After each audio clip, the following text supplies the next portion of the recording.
Single Family Design Board for April 24th, 2023. If we could have a roll call, please. Thank you. I'll proceed with roll call. Chair Kalas, Yes. Vice Chair Anderson, Yes. Board Member Gerfeiti, Yes. Board Member Lewis, Yes. Board Member Sherry. Yes. We have a quorum. Thank you. Thank you. So we'll move on to general business items. Staff have any announcements? Well, first item is public comment. If there's anybody in the audience or a member of the public who's viewing our meeting online who would like to discuss something that's the purview of this board but is not specific to an agenda item today, you're welcome to raise your hand or turn in a speaker slip. All right. Thank you, Chair Kalas. I'll go ahead and start with in-person public comment. Just as a reminder, if anyone wishes to speak, you can fill out a speaker slip by the back door. At this time, I haven't received any slips, and I don't see anyone moving to speak, so I'll go ahead and move to virtual public comment. If you wish to speak on Zoom, go ahead and press the raise your hand icon, and I will call on you. At this time, I don't see any hands raised on Zoom, and we did not receive any general written correspondence, so I'll turn that back over to you, Chair Kalas. Great, thank you. So before we move on to item B, I would just like to announce that we have 2 new board members today. I'm going to do that a little bit out of order, and I would like to thank them for stepping up.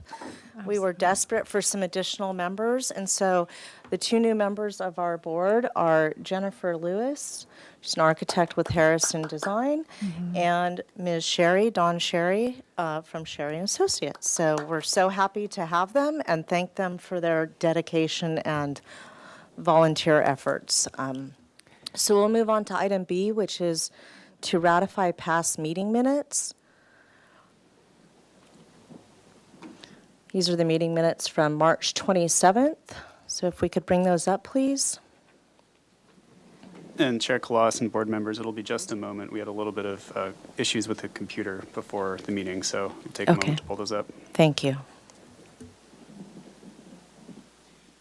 Chair Kalas, I can go through some more announcements in the meantime just to make things efficient. That would be great. I would just want to, again, follow up and thank, I'm so pleased we have such a powerhouse board right now, and so pleased that we finally have a full board. We're fully appointed, quite excited about that, and thank you for everyone's help in trying to recruit members, and thank you for stepping up, board members Sherry and Lewis, and thrilled to have you back on, and huge apologies to our applicants who I know that we lost quorum 2 weeks ago, so this is why it's so critical that we don't have to go through the kind of anxiety of, are we going to have any issues, and I don't suspect any quorum issues moving forward, and again, thrilled at the direction. I also want to share that we did have a land development team oversight subcommittee. For those of you who aren't aware or who are, haven't attended one, this is a city council subcommittee, and we got to share the just a few results from our survey, but really it was to try to synthesize all of what we heard from one-on-one conversations with board members, our focus groups with design professionals and land use planners, and then trying to, looking at our survey that we conducted with homeowners and applicants of the past 3 years, trying to paint a fuller picture of some of the challenges that SFDB faces, and trying to look at some of the areas where there's kind of a recognized challenge, and it coming from different perspectives. It was really interesting. We can point to things that make it challenging, where you as a board have to do a lot of guesswork in your reviews, and I think that we have some potential solutions, all of which the Land Development Team Oversight Subcommittee was very supportive of. And one of the things that they endorsed us to fast track was an idea to take SFDB approvals to the Planning Commission instead of City Council. So now that we actually have a full board, we will be leveraging your expertise to continue to refine these things. And you can expect that Ted Hamilton Roll and I will be bringing conversations to you for discussion as a full board, again, on different ways, how we can continue to reduce the number of design review triggers and expand administrative approvals and leverage your expertise on that. And then start to pilot, again, different ways that we might be able to address our procedures so that it kind of takes some of the challenge and frustration away from applicants and takes away the guesswork from your end and hopefully presents a better process. So, so I know that Chair Kloss was there at the meeting, really appreciate her input. As a follow-up, with the one thing to acknowledge on this board that we may need more support is that there's no landscape architect, and that was identified. And we do have other appointed landscape architects on ABR and HLC, so we can look at different ways to consider that, or if there's a problem that your board is facing specifically, we can see what other resources we might have. And then I just want to point out, in terms of civil engineering questions, our public works staff did say that if you all had specific questions or project concerns, they might be able to step in and answer some questions. So I just wanted to point out those two things that, Chair, that you brought up specifically. But yes, there will be more to, I can share some more information, but I just wanted to provide that announcement. Thank you very much. It was a good meeting to attend. It was enlightening for me. It was good to hear what we were hearing. Sometimes it's hard to hear things, but I think progress is being made. So yeah, thanks for all of the efforts. Thank you all. I really appreciate it. And we've been collaborating with the AIA, who's been really supportive as well. And again, this is something that you know, I will maintain that you all have, this is the hardest board to serve on in some ways because it's challenging. So not to scare anybody for their first meeting, but yes, thank you. Passion runs high. Yeah, I know, exactly. Okay. Mr. Hamilton, are we in a position to take a look at the minutes? Chair Kloss, I do have just two more quick announcements. Okay, great. We do have a decorum training with the city clerk's office on May 8th. And then we also have a training and discussion item that's tentatively scheduled for June 5th. And that was originally scheduled, I believe, for March 13th. We're going to hold that June 5th date to have that training. Okay. And those will both be at the full board meetings, correct? Correct. Yeah. Okay. Thank you. Okay. So we will, I guess, skip back to approval of the minutes from the board meeting of March 27th.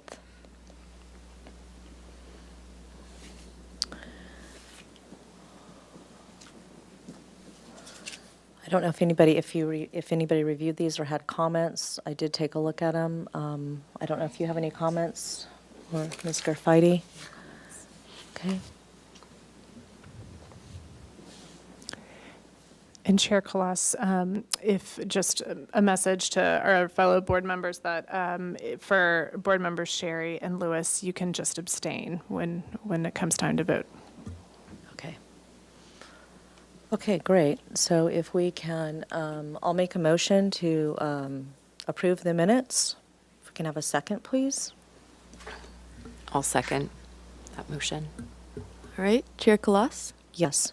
Vice Chair Anderson, Yes. Board Member Graffitti, Yes. Board Member Lewis, Abstain. Board Member Sherry. Abstain. All right, motion passes. Great. So if we can take a look at the minutes from the consent calendar of April 17th. There was just one item on this consent calendar, as I recall.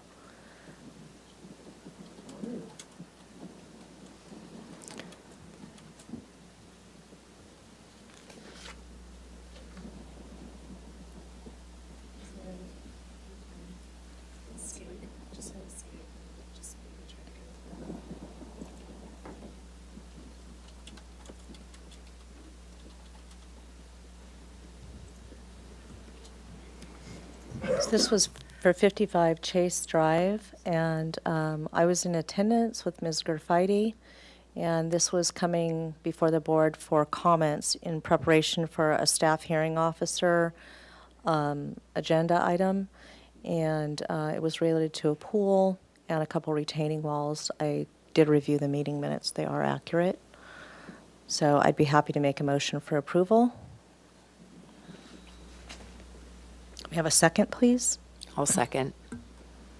All right, Chair Kloss, Yes? Vice Chair Anderson, Yes. Board Member Garfitti, Yes. Board Member Lewis, Abstain. Board Member Sherry. Abstain. Motion passes.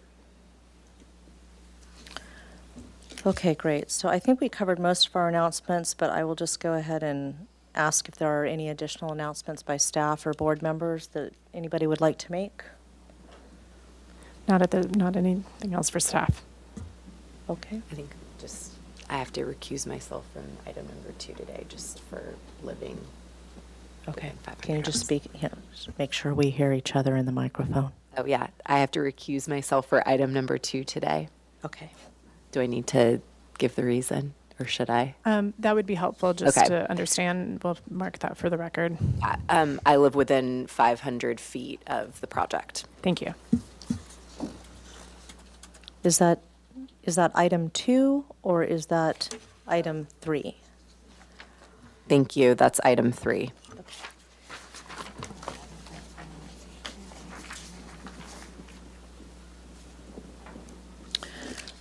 Okay, so at this time, we will move on to item 1, which is accessory dwelling unit legislation update and training. Please provide us with some clarity. We would love that. If you could go ahead and just introduce yourself and lay it on us, that'd be great. Certainly.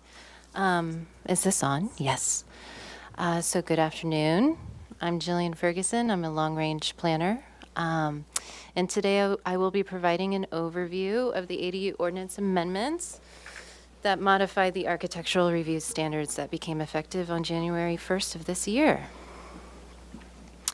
So in my presentation, I will briefly provide a background for ADUs, then briefly go over amendments that have modified the architectural standards, design standards, and those are ADU height changes specifically, as well as clarifying the objective design standards. So just a quick reminder that ADUs are self-contained additional housing units which range in size from 150 square feet for an efficiency studio to 1,200 square feet for a unit with multiple bedrooms. Excuse me. And also, according to State Housing and Community Development, or HCD, ADUs are an innovative, affordable, effective option for adding much-needed housing in California. The city's ADU ordinance allows 2 different types of ADUs, standard ADUs and special ADUs. Standard ADUs are allowed 1 per lot and are not allowed in the foothill and extreme foothill high fire hazard areas. Standard ADUs differ from special ADUs by having greater size and height flexibility. A special ADU is mandated by state law, and 1 or more may be allowed per lot depending on the existing number of units. Special ADUs are the only ADUs allowed in the foothill and extreme foothill high fire area. A special ADU must be a new detached unit or a conversion of existing floor area. Currently, a maximum size of 800 square feet is allowed if detached in new construction with a maximum of 16 feet in height. A junior ADU is a unit located within existing walls of a primary residence, including within an attached garage that cannot exceed 500 square feet in size.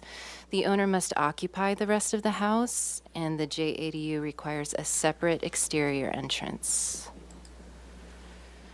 So with the latest round of ADU ordinance amendments, the permitting process for ADUs have not changed. However, as a quick reminder, according to state law, the city must provide an expedited approval process for ADUs that includes only ministerial review and shall not include any discretionary processes. This means that the design of an ADU complies with all zoning standards and architectural review criteria listed in the zoning ordinance. The project may be approved by the city without going through the discretionary design review process or other public hearings. Regarding building permit applications, in most cases, ADUs will be permitted by submitting straight to the Building and Safety Division and going through building permit review. If all applicable codes, Let me interrupt you for Yeah. just a minute. I don't know if the intention was for what you have on the screen to be viewed there, but we're not seeing it. So if that's the intent, there's an issue. So, Chair Claus, one, I'm trying to think, hang on.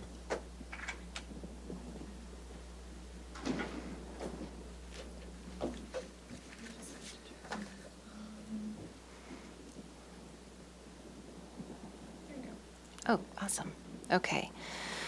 So, I just noticed you're scrolling and that's not scrolling. okay. So let's see. In most cases, ADUs will be permitted by submitting straight to Building and Safety. If all applicable codes and ordinances are met, though, the project will be approved. Excuse me, if all the applicable codes and ordinances are met, the project will be approved. A planning application or design review is required when a property owner chooses to submit a planning application for variations of the architectural review criteria or requests a zoning exception or modification. As with all discretionary processes, planning review must be completed prior to submitting a building permit application for an ADU project, and staff will determine the level of SFDB per view. In addition, if an applicant would like planning staff to review conceptual drawings for zoning compliance prior to submitting completed plans for a building permit, an applicant may apply for an optional preliminary zoning plan check or pre-application review. And finally, if a coastal development permit is required, an applicant must complete the planning approval process prior to submitting a building permit application for an ADU project. In addition, an exemption or exclusion may be submitted concurrently with a building permit application. Last year, the city received approximately 2,000 building permits reviewed by zoning. Of those, 200 were ADU applications. Of those 200 ADU applications, only about 35 applications, roughly 17%, required design review approval. State law requires a 60-day expedited review of ministerial ADUs and JADUs once a complete application is submitted. If an ADU application meets the criteria for ministerial approval, an applicant may submit directly to Building and Safety. At this time, the application receives priority review and is assigned to one zoning plan checker. Over the last 2 years, 96% of ADU applications have been processed within the state-required 60-day timeframe. However, property owners have the option to submit an application to SFDB for variations of ministerial criteria. Therefore, if a project requires discretionary review, a planning application and supplemental ADU application are required. Now I will discuss the adopted building height changes. So this is where it can get a little bit tricky, and we can go back to the slides and review them again. So the city ADU ordinance blends the current city height standards with state law changes to increase the allowed height for certain ADUs. For a standard detached ADU, the maximum height limit was increased from 17 to 18 feet. In addition, an attached ADU may now be built up to 25 feet in height. Finally, standard ADUs may be built up to the maximum height allowed by the zone if constructed at the same height and number of stories of the existing primary unit. A special detached ADU has now increased in height from 16 to 18 feet to be consistent with state law.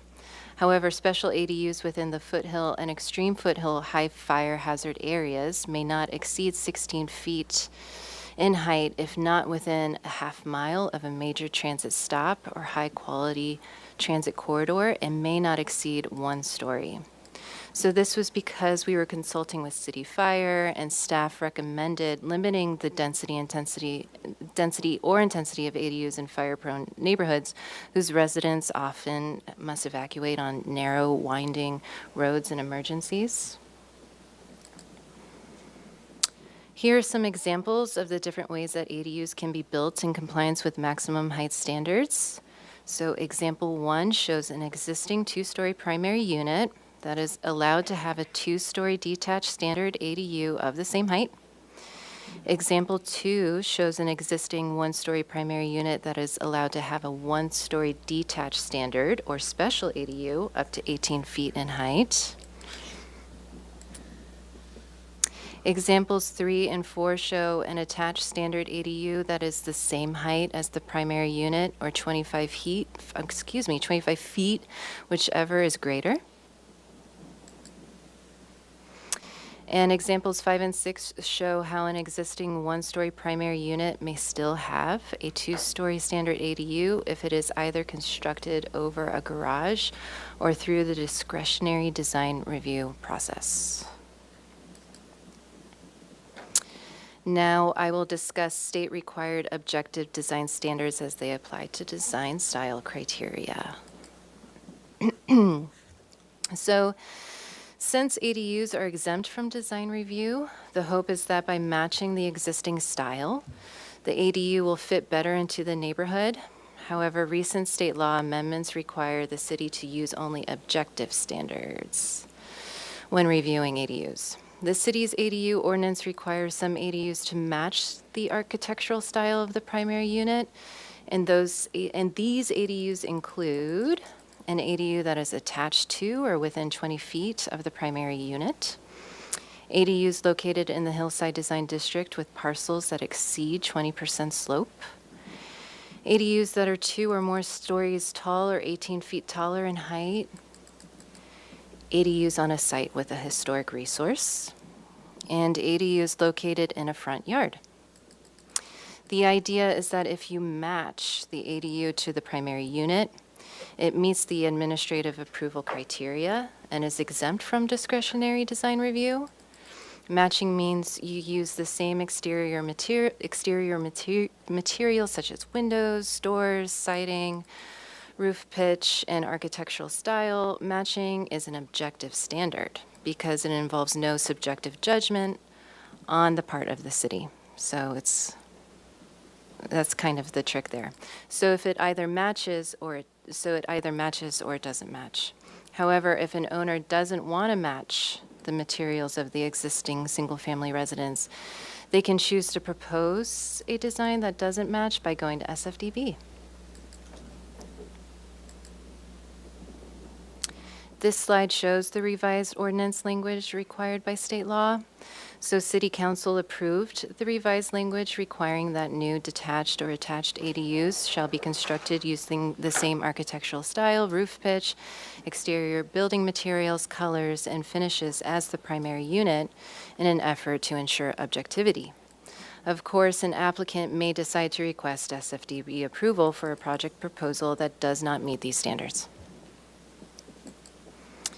And again, objective standards are those that involve no personal or subjective judgment by a public official.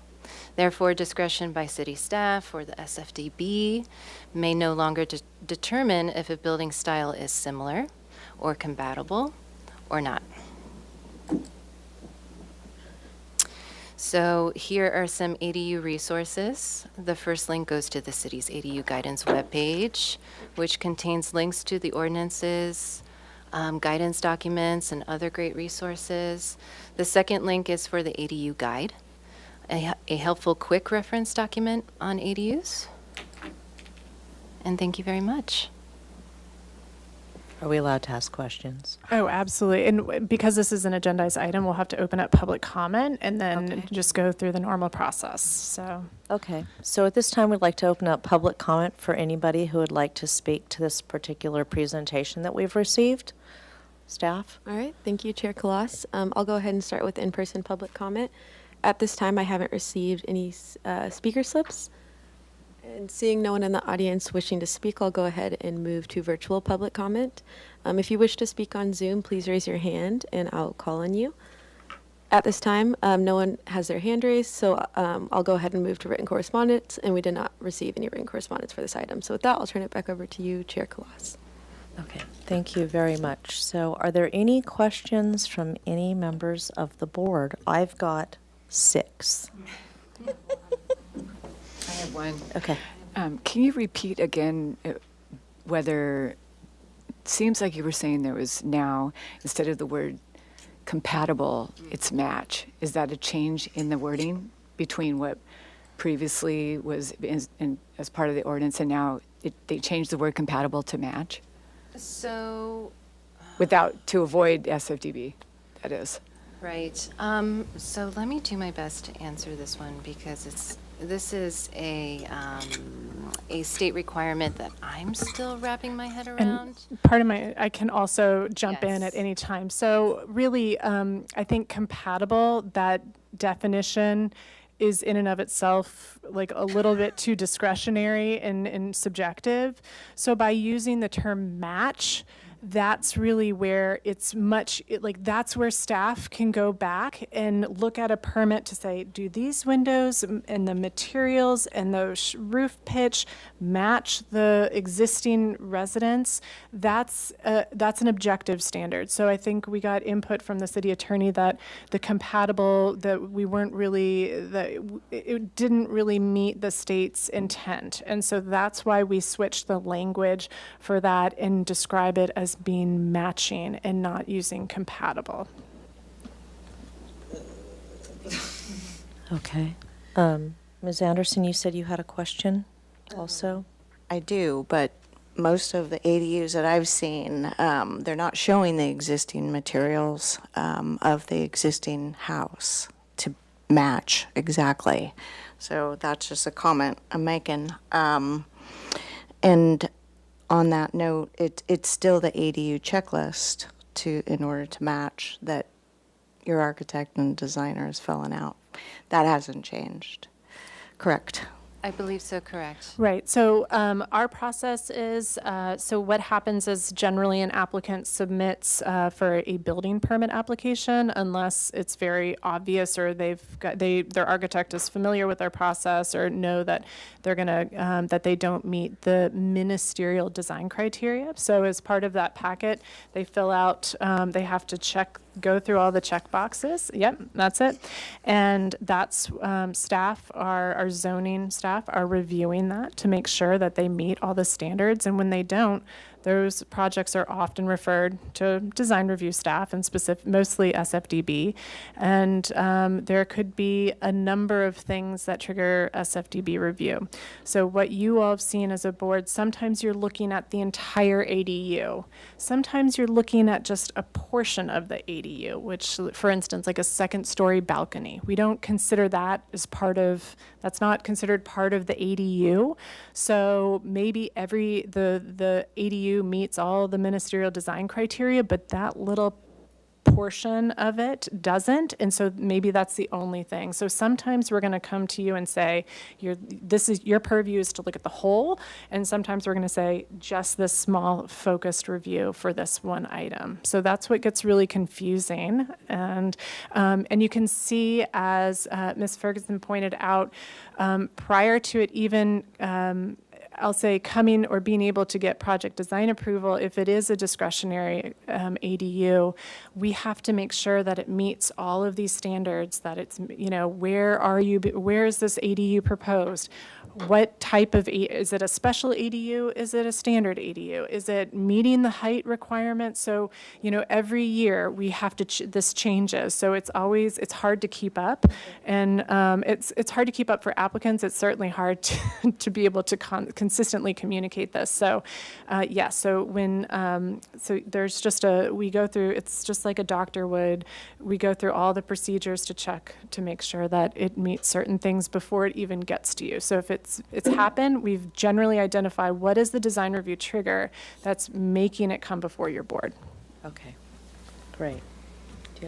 Does anybody have any more questions? I do, one more. So has it changed that you can submit the ADU concurrent with an addition or a remodel or a transformation of the residence, or is it still separate submittal for each? Because that is a lot of work to separate your project. Vice Chair Anderson? Yes. So no, that hasn't changed. So that is still the protocol that one can elect to pursue. And if I may just add some context to that for our new board members, that oftentimes we require separate tracks for building permit applications for accessory dwelling units because it goes back to the state mandated requirements and the streamlining aspect of it. So if you start to do an ADU, but then you're also trying to do some complicated addition or some other thing, that those timeline efforts don't match up. And so that's why we kind of, for lack of better terms, force people to separate their permits, because we need to make sure that we're complying with state law. And that's the rationale. Okay. Anybody else before I I throw guess everything just out? on that note, I do have one other question too, Yeah. but you're probably going to cover it. But the first one on that note, in terms of areas like FAR, how does that play into it if somebody is proposing an 84% required FAR, but then separately has an ADU that would push above it? Like, we haven't had that situation one of since my I've been on the questions. board, but Yeah. how, So thank you. And I'm really glad this question came up because it's really, I want to acknowledge a couple of things. So we're talking about FAR, Florida Lot Area Ratio. When the SFDB, Single Family Residence Design Guidelines, were adopted in 2007, there was this whole 3-year effort to create FAR as a tool to try to kind of say what's a responsible size of development to avoid McMansionization. But we know that the state has allowed this path for densification of neighborhoods and allowing accessory dwelling units. And so what you're seeing is that any type of any ADU is considered part of the overall floor area on site. So we are now seeing numbers jump up because of accessory dwelling units that generally go beyond the 85%. So we see the 90s, we see 100%, sometimes we see 87%, and I think this is all one of the challenges of your board, is that you're kind of the front line to review some of these things. When there's a requirement, it just means that 85% was the designated, I call it the sweet spot of development. And that was kind of generally what was acceptable. There's this whole process again to get us there. It doesn't mean that you as a board or even as staff can't, depending on which realm it's in, if it's discretionary, you still have oversight over kind of what's compatible, what's appropriate, is this an acceptable project? But we don't necessarily say you have to build at 85%. Someone can propose anywhere between 85% and 100, and 100 and going beyond that is the cap of where it would require a modification, where that's a land use approval. So you as a board have the capacity to approve any one of the percentages in there. But I think one of the takeaways from our surveying is that what's interesting when you start to negotiate, as a board, I would invite you all to have the conversation of if there is a project that's there for discretionary review, if there are concerns about the size and the scale and the massing, is to be really specific about what is the challenge of that massing and what is how is it how might that be problematic with the context of the neighborhood, as opposed to saying, can we try to bring it down from 87% to 85%? Because if we just look at the square footage of making that reduction, it might not be that big of a deal. When I looked at it for a particular project, it was only like 50 square feet, and I thought, well, if you carve out 50 square feet of anywhere of this project, I still don't think that you as a board were ready to make a decision or, to grant it project design approval. So I think I would try to get out of the percentage and know that staff are going to indicate if this project is going over and needs a modification, which is a very, that's a big ask, I would say, for an applicant. But you've seen it. You all have seen projects where the numbers are pretty high and, you give more consideration. But it all depends on how that mass and bulk is distributed on site and what the lot is and what the context is of your neighbors. And so it's so project specific. And again, that's the purview of your board and kind of we're in a slightly new realm because of accessory dwelling units, and I have said to certain things, there are certain things that are within your purview, and there are things that are not in your purview. And so, for instance, you can't request an applicant to reduce the number of bedrooms or certain things like that. So there are ways in which it's still discretionary, but your hands are tied, but you also have a lot of leverage. So that's probably a really terrible answer, but we will continue to be here to help you navigate that. But again, I think the better materials that we can help applicants provide to give you that context and to help you make those kinds of decisions and understanding of what you're looking at, and to help you know where your purview is for a particular project, and then again where things are just you shouldn't be talking about them. Okay. Okay, I want to be mindful of time, but I do want to ask these questions, and I think a couple of them we can tick off real quickly, and then if there needs to be more conversation, maybe we can push it and agendize the answers to the next meeting. So some of these questions are coming out of projects that we've seen, and some of them are just to hopefully provide a little bit of public information to those who might be viewing. So one question. So I'll follow up on the FAR question real quickly. So if it's a guideline FAR, because we're on a larger parcel, we always have the opportunity to go beyond the 100%. If the ADU, let's say the ADU is triggering us over 100%, that's really a non-issue as long as we feel as though it's meeting compatibility issues or whatever we're charged with in this particular project. Is that correct? That's accurate. Okay. However, if it's a required FAR, and then we start exceeding 100%, then we are going to trigger another level of discretionary review. That is correct. So, Chair Claus, that would require a lot area modification, and that is a staff hearing, there could be, if there are any other approvals, it would most likely go to the staff hearing officer. In some instances, it would go to the Planning Commission. Right, if you exceed 120 or something. Yeah, and actually, I might just be totally wrong on that. It might just go straight to the Planning Commission, forgive me, because that is generally, and that is accurate. It goes to the Planning Commission, and there was an original intention behind that, was because we wanted applicants to avoid exceeding 100% of a required FAR. And so that was generally deterred. Okay. Can you clarify when the 60 days commences? Because I think this is, in my dealings with clients, there's a lot of confusion there, and I would just like it stated for the record, when does the 60 days commence? I think it would be very helpful for the public to understand that. So the 60-day clock starts once we receive a complete application. So once departments have deemed the application completely complete, so all zoning corrections, building and safety corrections, creeks corrections have been met, then that 60-day clock starts. Okay, thank you. And that also includes fees paid. And fees paid. Okay. And if I may just add, so that is a huge misnomer. If somebody thinks the day that my applicant or my agent submits their application, it's 60 days from that point in time. That is very much a misnomer. And this is exactly why I just want us to get it out there. And that's why I'm going to provide more 'cause I context think of it'll be what very happens. helpful for the public to hear that. You had, okay, this is born of a past project.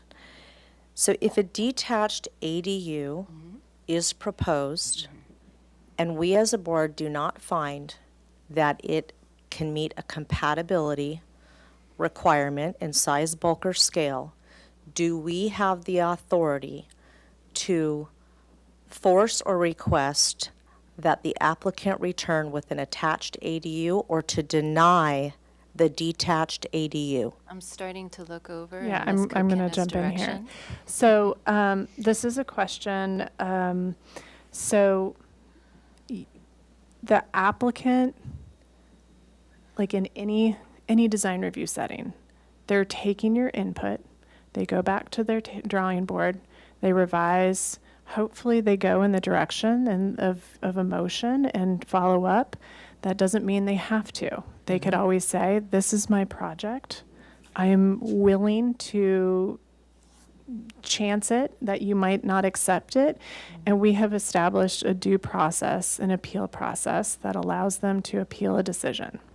So if you were to deny an accessory dwelling unit, or any project for that matter, it doesn't, I mean, ADU aside, it sends, I mean, what we expect from like as staff and what is helpful for us in this processing and for everybody involved is in any motion that you make, we would want you to be so specific as to why you can't get to all of those points and in the findings specifically. So why you're not able to make those findings, and that is the message again for the City Council at this moment, which is our current appeal board review authority, you know, if you can't get there. And I think that at that point, it's their turn to review it, and they take your comments seriously. And I think that, you know, again, there will always, the state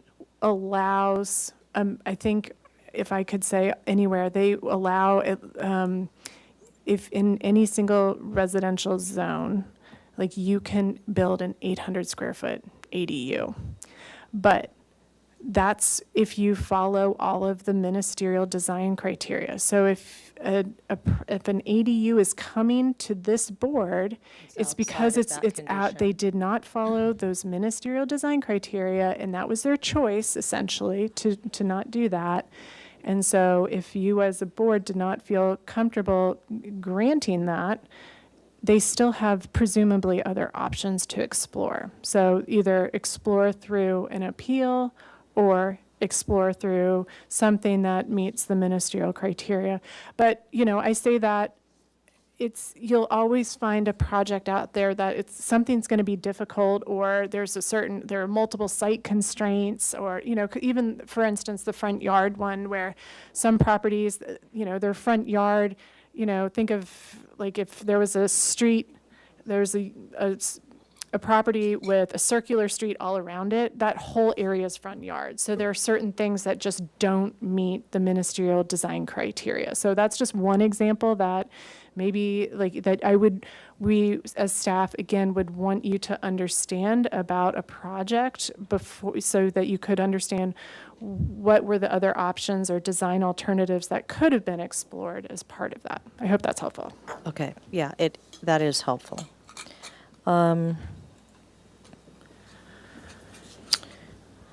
You had made a comment about, there was a slide that said something about in the front yard. I'd like to clarify what the front yard is. Is that the front yard setback, or is that in a location forward of the primary residence? How are we defining front yard? So I can also jump in, and while you're pulling up the slide, so front yard is there. It's defined in our zoning code, and we have a fancy little a nice little graphic to help you understand that very point, because we have setbacks, we have front setbacks and interior setbacks, but the front yard is more inclusive. So it's the area from the front setback, and if you were to draw a straight line from that front setback to just parallel, I'm really going to describe it poorly. I'm going to have Ted pull it up so I don't have to verbalize this, but But it's to the facade, and so the facade might also stagger a bit, right? So you might have a portion of the home that may jut out a bit more, but it's pretty much the private right-of-way to the facade of the house, but it might stagger. But Okay, so here let on me ask screen- it another here on way. screen, Let me you ask can it a very see- simple way. yes, yeah. Here, Is an ADU allowed to encroach on a front yard setback? well, Because So- there's conversations going on in our community that it is. But as I read the ordinance, it is not. So I'm asking for clarification. So, any applicant can propose an accessory dwelling unit within the front setback, but it would require a modification. That's a front setback modification. This is describing what Ms. Ferguson was pointing out was ADUs that are in the front yard, which now we have this helpful graphic here. So you see these kind of parallel points. I'm going to have Ted, if you don't mind, there's all these different shapes of houses and the different ways that we would measure front yard. So let's take the example top left. You see there are two front yards. So imagine two streets facing that way, and there's a primary front yard or a primary front setback and a secondary front setback. And oftentimes what you'll see are the ADUs that might be proposed within that secondary area. It still has to be outside of the front setback in order to not require a zoning modification. But if it is in that front yard, then that will trigger it to SFDB. So that's one of those things that kicks it into discretionary review.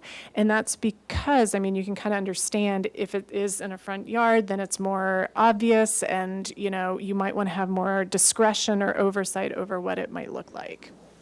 Okay. And then the last question I had was related to your example 1 that you had in terms of the heights. If we could look at that slide quickly.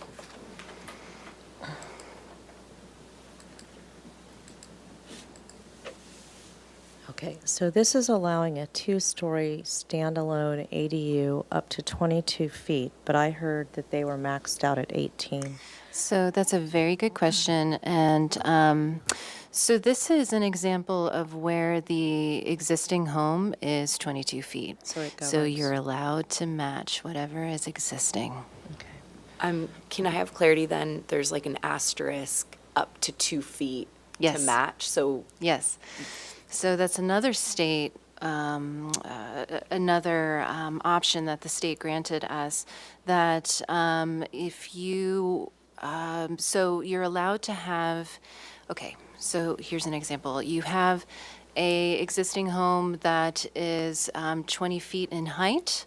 You're allowed to now have a detached ADU that is 18 feet in height, but now you're allowed 2 extra feet to match that existing home.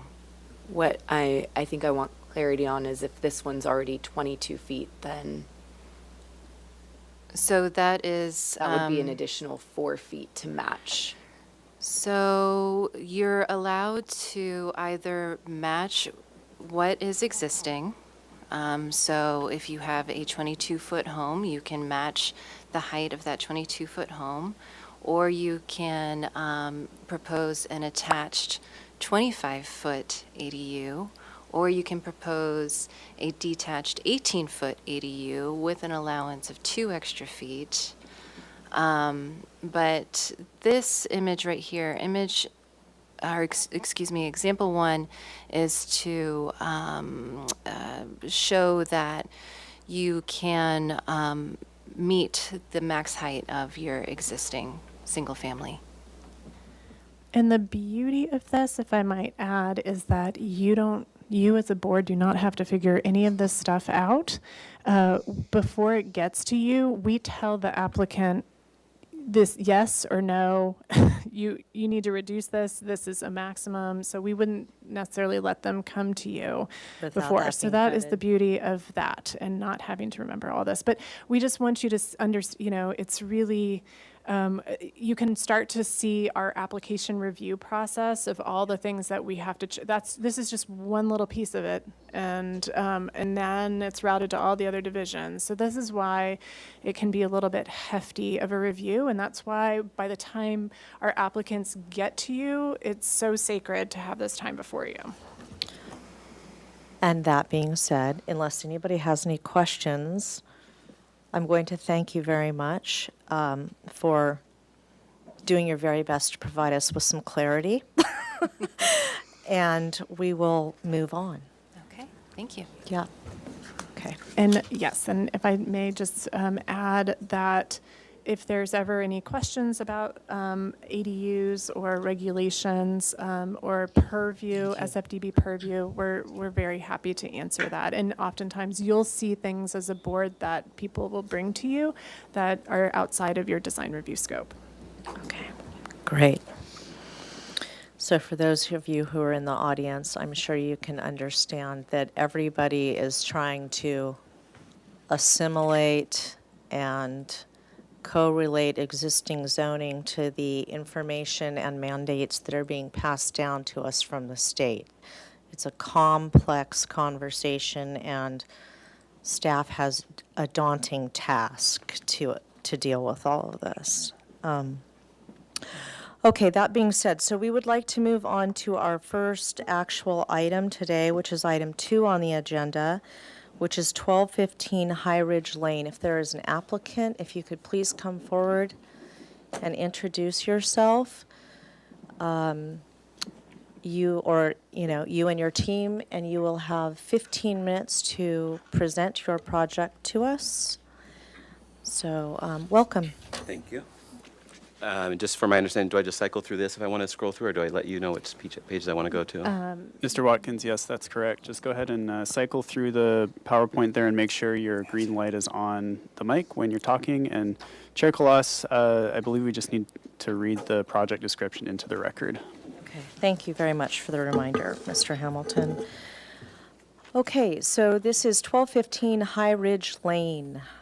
This is a proposal to construct a 5,708 square foot, one-story, single-unit residence with an 840 square foot attached 3-car garage and a 270 square foot pool cabana. This is located in the Hillside Design District. The project includes associated site improvements, which involve uncovered patios, an entry and garage porches, an uncovered mechanical pad, a new driveway, arbor, bocce court, and retaining site walls. The existing residence and garage and storage space will be demolished. Grading is estimated to be 1,700 cubic yards of cut and 1,900 cubic yards of fill. The proposed total of 6,818 square feet on a 112,908 square foot lot is 116% of the guideline floor to lot area ratio. This is here for concept review. No final appealable decision will take place at this hearing. Neighborhood preservation findings, hillside design district, and slope lot findings and grading findings will all be required when the project is reviewed for project design approval. So just as a reminder to my colleagues, this is an approximately, it's over a 2-acre lot. And so this is a guideline floor-to-lot area ratio, is not a required floor-to-lot area ratio. So if we can keep that in mind when we're reviewing this. Mr. Watkins? Thank you, Chair, Vice Chair, fellow board members. Good afternoon. My name is David Watkins. I'm the designer for the project. To my right is Kelly Almroth, one of the clients. And to my left is Fred Hunter with Regen Alliance, who will be answering any questions from permaculture and landscape and stormwater you guys may have. I'll turn it over to Kelly first so she can speak a little bit about the goals of the project, the site, the home, and what we were trying to achieve.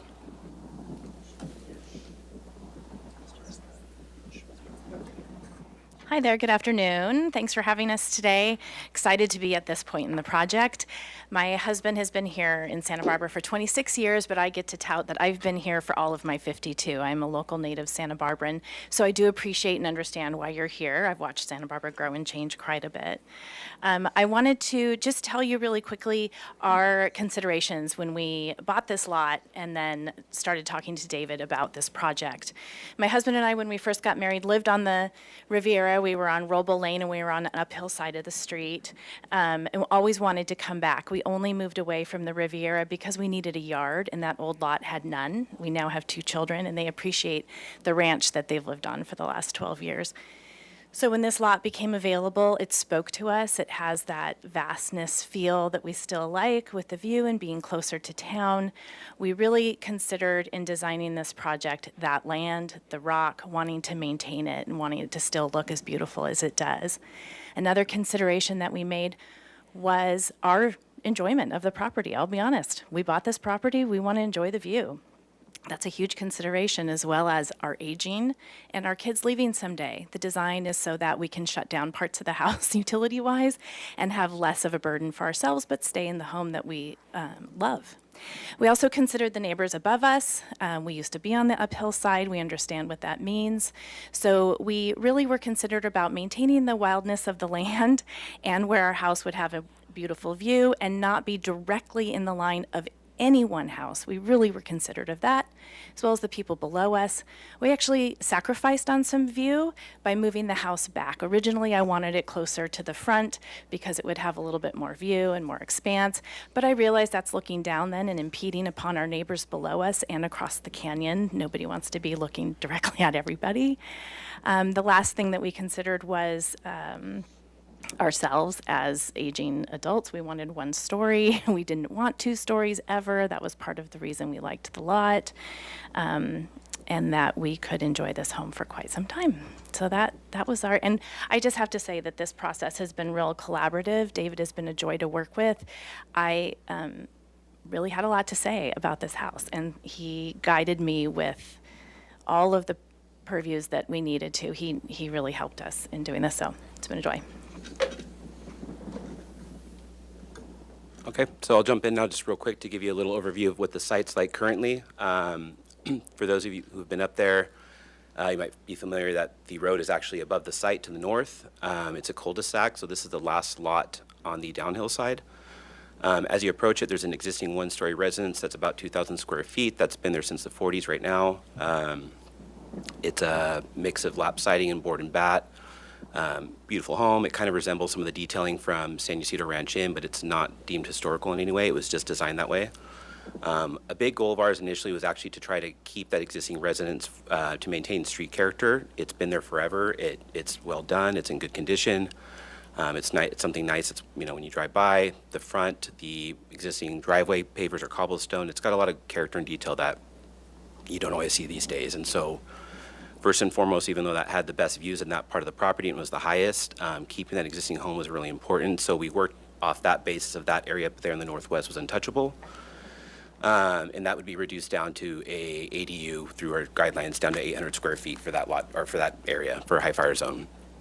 So more than half of that would have been chopped down.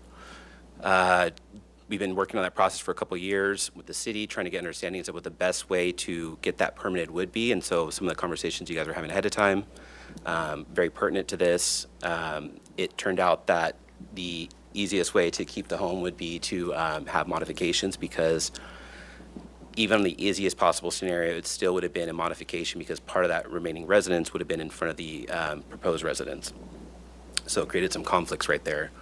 We're still working with the city on trying to find an easy solution to do that, but for expediency, we are excluding that from the current proposal, and we're just demolishing that existing house while we still look for a solution to actually keep part of that as a detached ADU for the future.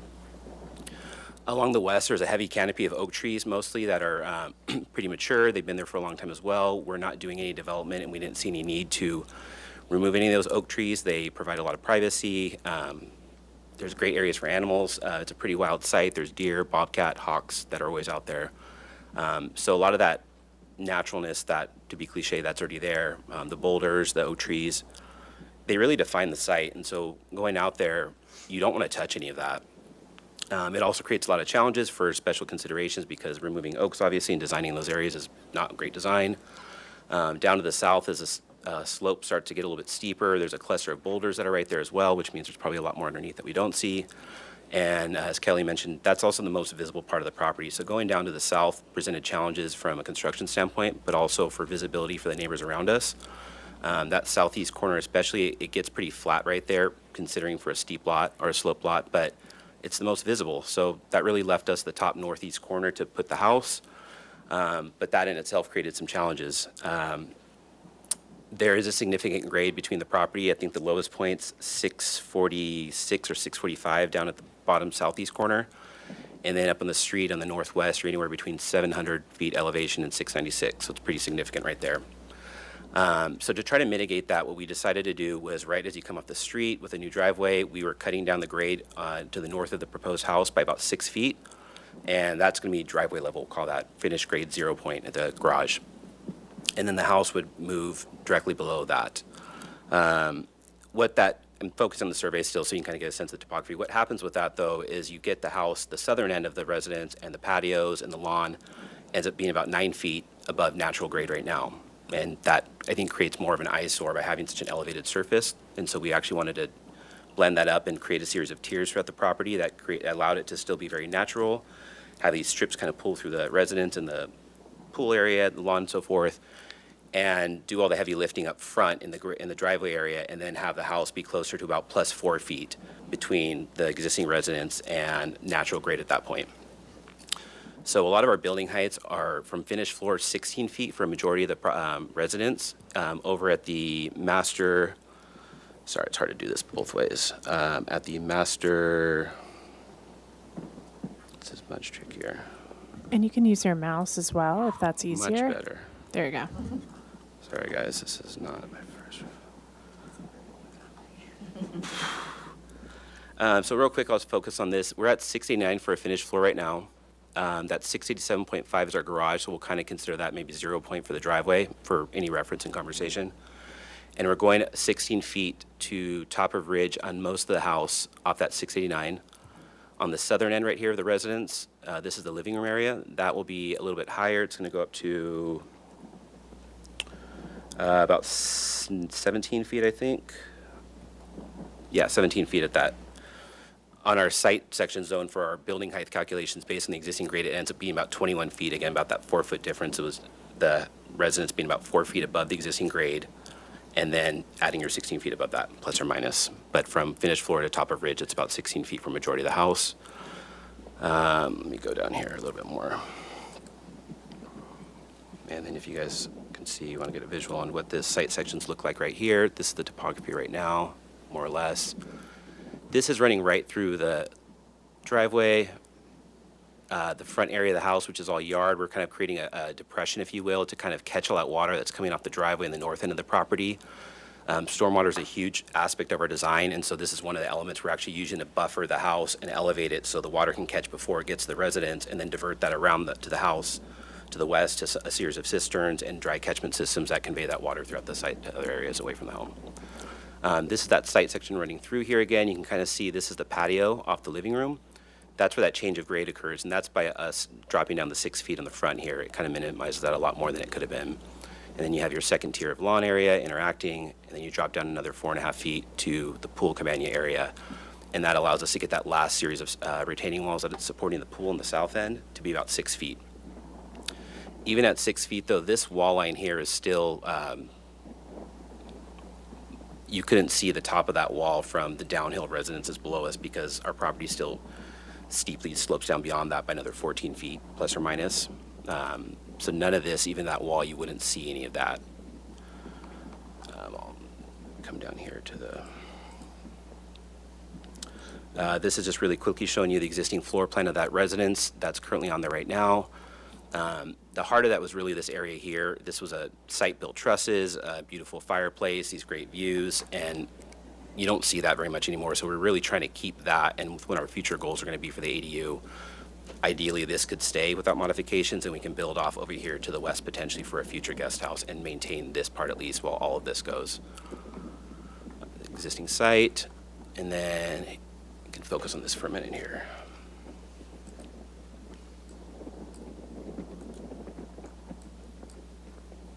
How do you toggle to the right if you wanted to?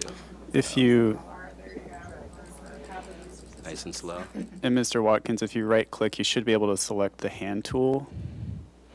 Oh, that's way too much. Sorry, guys. We'll stay right here. So from a massing perspective, one of the big goals of this project was to keep it one story and to allow the home to kind of grow and shrink over time in terms of usage with the age of the people that are using it. So the central wing right here is that living wing, which we like to call it. That's the kitchen over here, dining to the south, and living room here. This is the master wing. This will be master bedroom, master bath. Kevin's office is home work area. Mudroom, laundry room circling right here off the three-car garage. So here's one wing here, second wing here, and then the third wing was what we call the kids' wing on the west. It's all one story, so again, we don't have to use stairs over time. There isn't that issue of as people age, stairs get hard to use, and a lot like this, it would be a lot easier actually to do a tiered house, which is pretty consistent with a lot of the homes on the uphill side of High Ridge. But we decided to do the grade work, bring it down to one level, keep it flat, and then break up the massing so that you have three distinct voids in between, or two distinct voids in between, one here and one here, which is just circulation between the other massing cores. By doing it this way, as the kids get older, then this ideally can get shut down over time. There's heat pumps that are heating and cooling each respective wing, and so this can be, the utilities can get shut off, the heat can get used less when they come back from holidays in college or whatever they can visit. They have places to stay, but otherwise, Kelly and Kevin aren't surrounded by a lot of unnecessary bedrooms and central massing over here to the rest of the property that don't ever get used after a certain point. Making an east-west orientation actually helped us out a lot too, because a big goal was to make it a passive design. The house, even though it's facing page down is south, it's actually more east-west orientation, and this way it was actually going to be facing southwest. We did a lot of massing studies and throughout the day with rendering, and we can actually see that we were able to minimize the glazing on the east-west especially, and have the home and the program move in terms of how the sun moves throughout the day. The first people to wake up are over here, Kelly and Kevin. Kevin wakes up the earliest over here in the east, so then he can get the nice views in the morning and the sunlight as it's coming through and actually wake up with the sun versus the poor office he has now, which is over on the west side of his house, which is cold in the morning and overheats in the afternoon. I just want to let you know you've got 2 minutes Thanks. I'll be left, close so. Okay. Here's the pool area as it's detached with the cabana down below and pool deck. Again, this is all the hardscape, very low in elevation, so it doesn't present a big eyesore up on the southeast of the property. Here is our floor plans. You can see again, you have the massing mostly east to west, living room over here, kitchen, master bedrooms, again, eastern edge. People are waking up more in the morning. Here's the kitchen light, the sunlight coming through here more in the east, and then as the west, the sun starts to wrap around, it'll come in through here in the kids' wing. Our roofing is going to be a majority of gables, a shed roof that's moving away from the front of the property towards the south and opening up again, so there's not a lot of heavy massing towards the front edge of the in the public. And again, shed, and then the rest of it's gables. Based on the massing studies and the cladding, the goal was to actually clad the structure in a pattern where you had a series of wood, board, and bat, and then an alternate massing that's next to it would be plaster, and just replicating that pattern, especially you can see here on the south here where it's board and bat, plaster, board and bat, plaster off the kitchen, and then again board and bat, plaster, and so forth to make all these smaller clusters appear kind of coherent, but also not all of the same piece. The wings in between the larger massings go down to about 10.8, which is here in the circulation off here and here, and then these points are again 16 feet off the finished floor, here, here, here, and then here's the massing that's going up a little bit higher than that at the living room. Here's a site section view showing how that slope's occurring with the existing grade versus how we're grading it. Here's a close-up view of our pool cabana. We're thinking more travertine, kind of a simple stone structure, so it doesn't seem like it's too out of place for the rest of the site, and just kind of takes its place down below with minimal impact up above. And then we'll get to the renders real quick.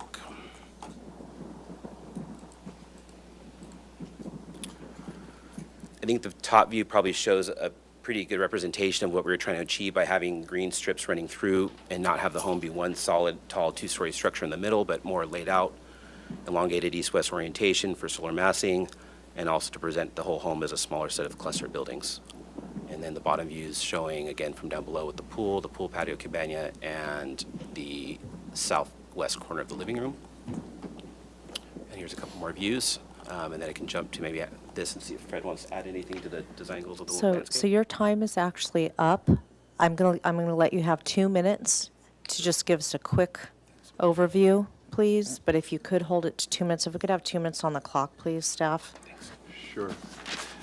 Fred Hunter with Regenerative Landscape Alliance. We are the landscape design firm on this. The biggest part of a number of factors contributed to our design concept for this project. Fire safety and meeting the high fire area requirements for landscape. Succulents, low water use plants, native plants pretty much through the entire site except for clustered around the house. There will be some moderate water use plants that will be fed with gray water from the structure. We're now looking at some larger cistern structures that can be camouflaged into the site, for example, below the bocce court and such as that, to increase the amount of storage of water in the project. Our hope is to store enough water to meet landscape water requirements for the low water use landscape and some of the orchard trees that may be planted in the project as well. And then surface conveyances that mimic natural stream beds, natural creeks, dry creeks, that would flow through the property, particularly toward the western edge where the sort of riparian, where the more oak savanna setting is there. And then with final, in order to meet the creek's stormwater requirements, we're going to end up having a large biofiltration extended dry detention basin at the very bottom to manage our peak flow discharge rate requirements to meet the creek's division's requirements. So, I mean, in essence, that's it. Thank you very much. I appreciate it. We have a long agenda today, so I'm trying to keep things on track as best as possible. Okay, so at this point, I'd like to open up public comment for this item. I think we did receive some correspondence, and if staff could just go ahead and enumerate that, that'd be great. Thank you, Chair Kalas and board members. I'll go ahead and start with in-person public comment, and right now I do have 2 speaker slips.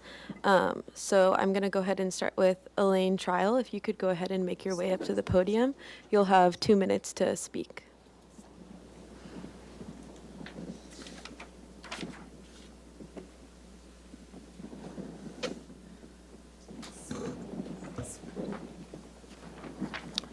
Good afternoon. My name is Alan Trial. I live at 1218 High Ridge Lane. I have a mostly positive view of the 1215 High Ridge proposal, but I'd like to raise a few issues. First is size. High Ridge Lane is a short, dead-end street with mostly small, single-story houses. All the houses on this street are under the FAR guidelines, and most are substantially under the FAR guidelines. I applaud the Almroths for submitting a single-story design. However, I see no reason to allow a development that is over the FAR guidelines. Second is the pool. Despite the recent rain, Santa Barbara does not have an abundance of water. Southern California is a semi-arid climate with frequent droughts. In addition, climate change is going to make our droughts longer and more intense. Furthermore, the state is forcing all communities, including Santa Barbara, to increase their housing stocks, which will increase demand on our water supply. A pool should not be part of this project. We have better uses for our water.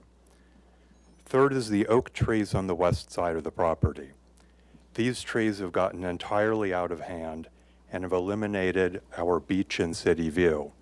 Something needs to be done to manage these trees to restore the views of all the uphill neighbors. If the board lets the applicants remove oak trees to site the new house, the board should require similar consideration for the neighbors. Thank you very much. Thank you. Okay, up next we have Beverly Johnson Trial. If you could make your way up to the podium, you'll have 2 minutes to speak.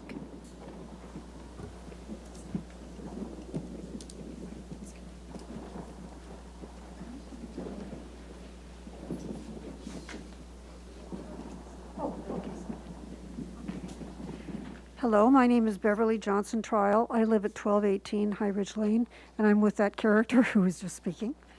Thank you for allowing me to speak today. I think the house looks beautiful, and I'm very impressed with the green stuff that they're doing, particularly the rain catchment system.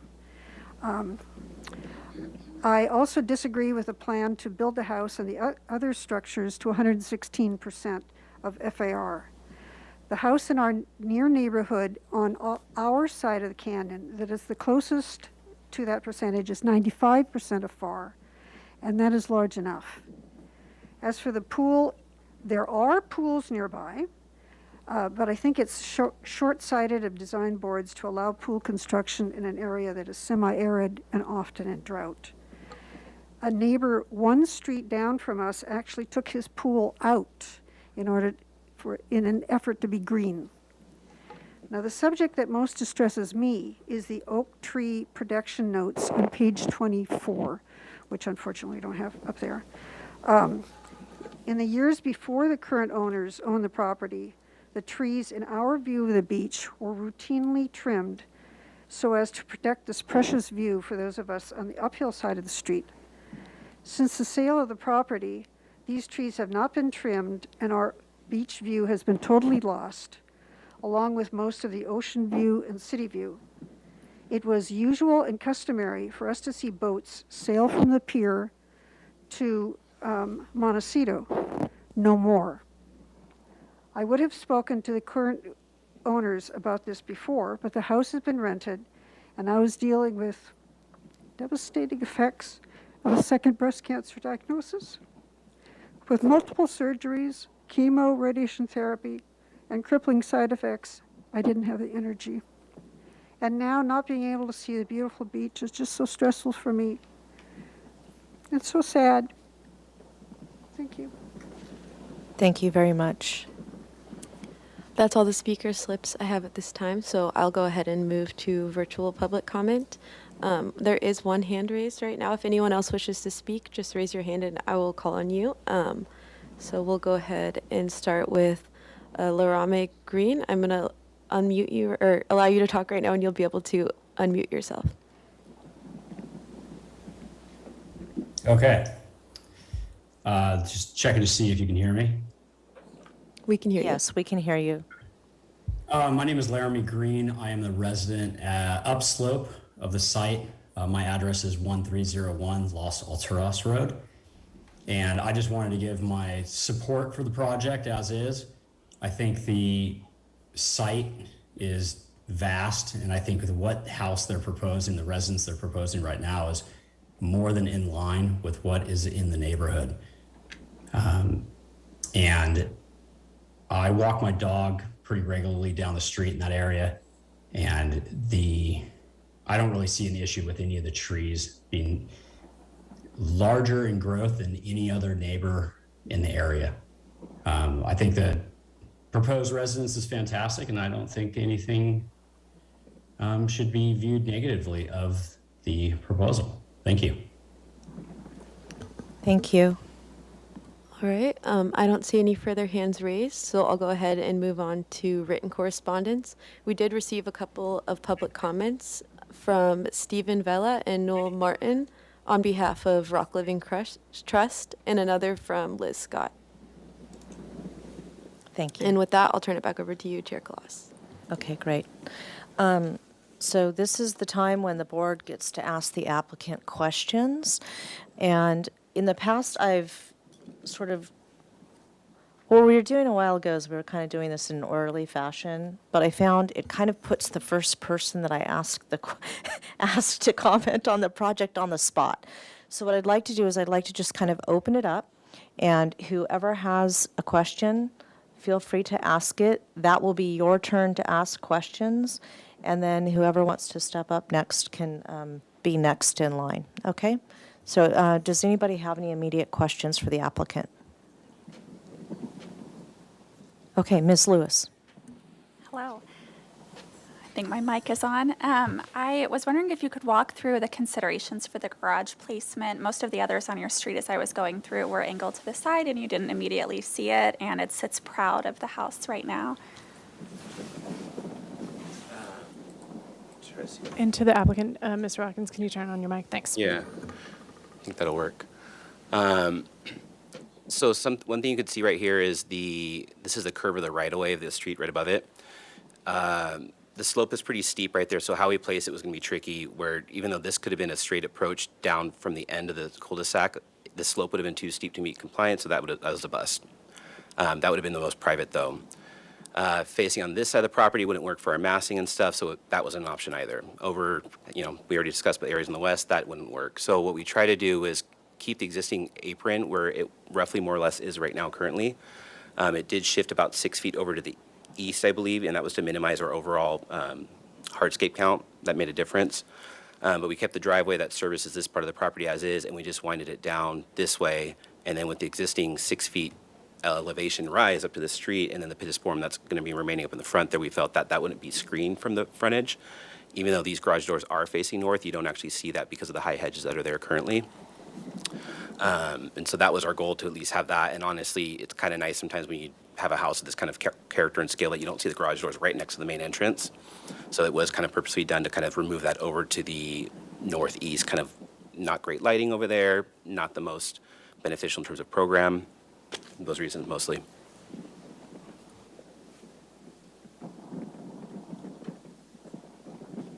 You have any other questions, Ms. Lewis? Yes, I was wondering for the FAR, does that include keeping the existing house right now? It doesn't. It doesn't change that much. It's maybe like a % increase at that point if we add that 800 square feet back in there, because we were originally trying to do it with that round. So it's not that much of an increase with that. But right now, that's with that removed.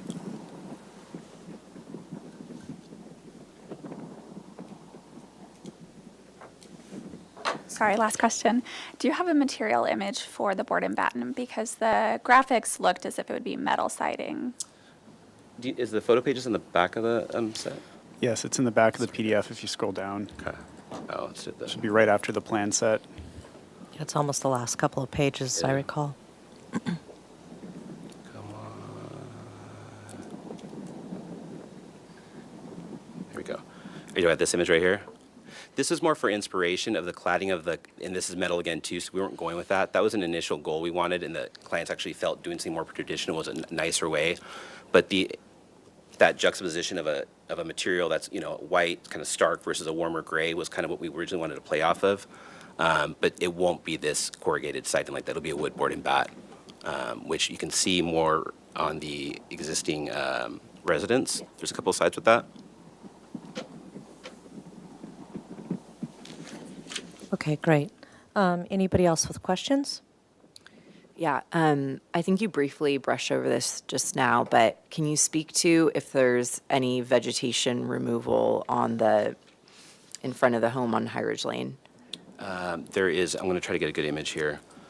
Here's one image just showing the existing residence. There's nothing that we're proposing over here at this landscape area. It's really well developed. There's some oaks that are doing well in the front here. They're doing okay. We don't need to take them out, so nothing happening here. And then over, here we go. This existing pittosporum, yeah, that's been trimmed down. This is pretty high, and this is turning, I guess, right before the rain, so it's not green in there yet. It's been trimmed down to 8 feet since then, per whatever max is allowable for ordinance. That's going to stay, and there will be additional landscape that's going to be planted in front of that to kind of actually present something more uniform and a little bit nicer and cleaner, so it'll be cleaned up. But that height really serves well to screen that residence, and you can see from the people above us even, looking down, that hedge line right there blocks most of that view, what they're going to see, and then we're going 6 feet below that even, so you're going to get maybe 10 feet from roadway to top of structure, more or less, and that hedge is 8 feet, to give you kind of perspective. And then I think I looked at this in the plan, but what part of the home would be behind this cluster of pittosporum today? Okay. The driveway is going to be like more or less here, but let's say it's Okay. going to cheat over about 6 feet to maybe like here, and then as it goes back down, you're actually going to be coming where that truck is. The entry is kind of straight shot down slope from there, so you would see kind of main approach entry, and the driveway swings to your left and away from the home as you go down. Okay, thank you. That's all my questions. Okay. Ms. Sherry, do you have any questions? I do, thank you.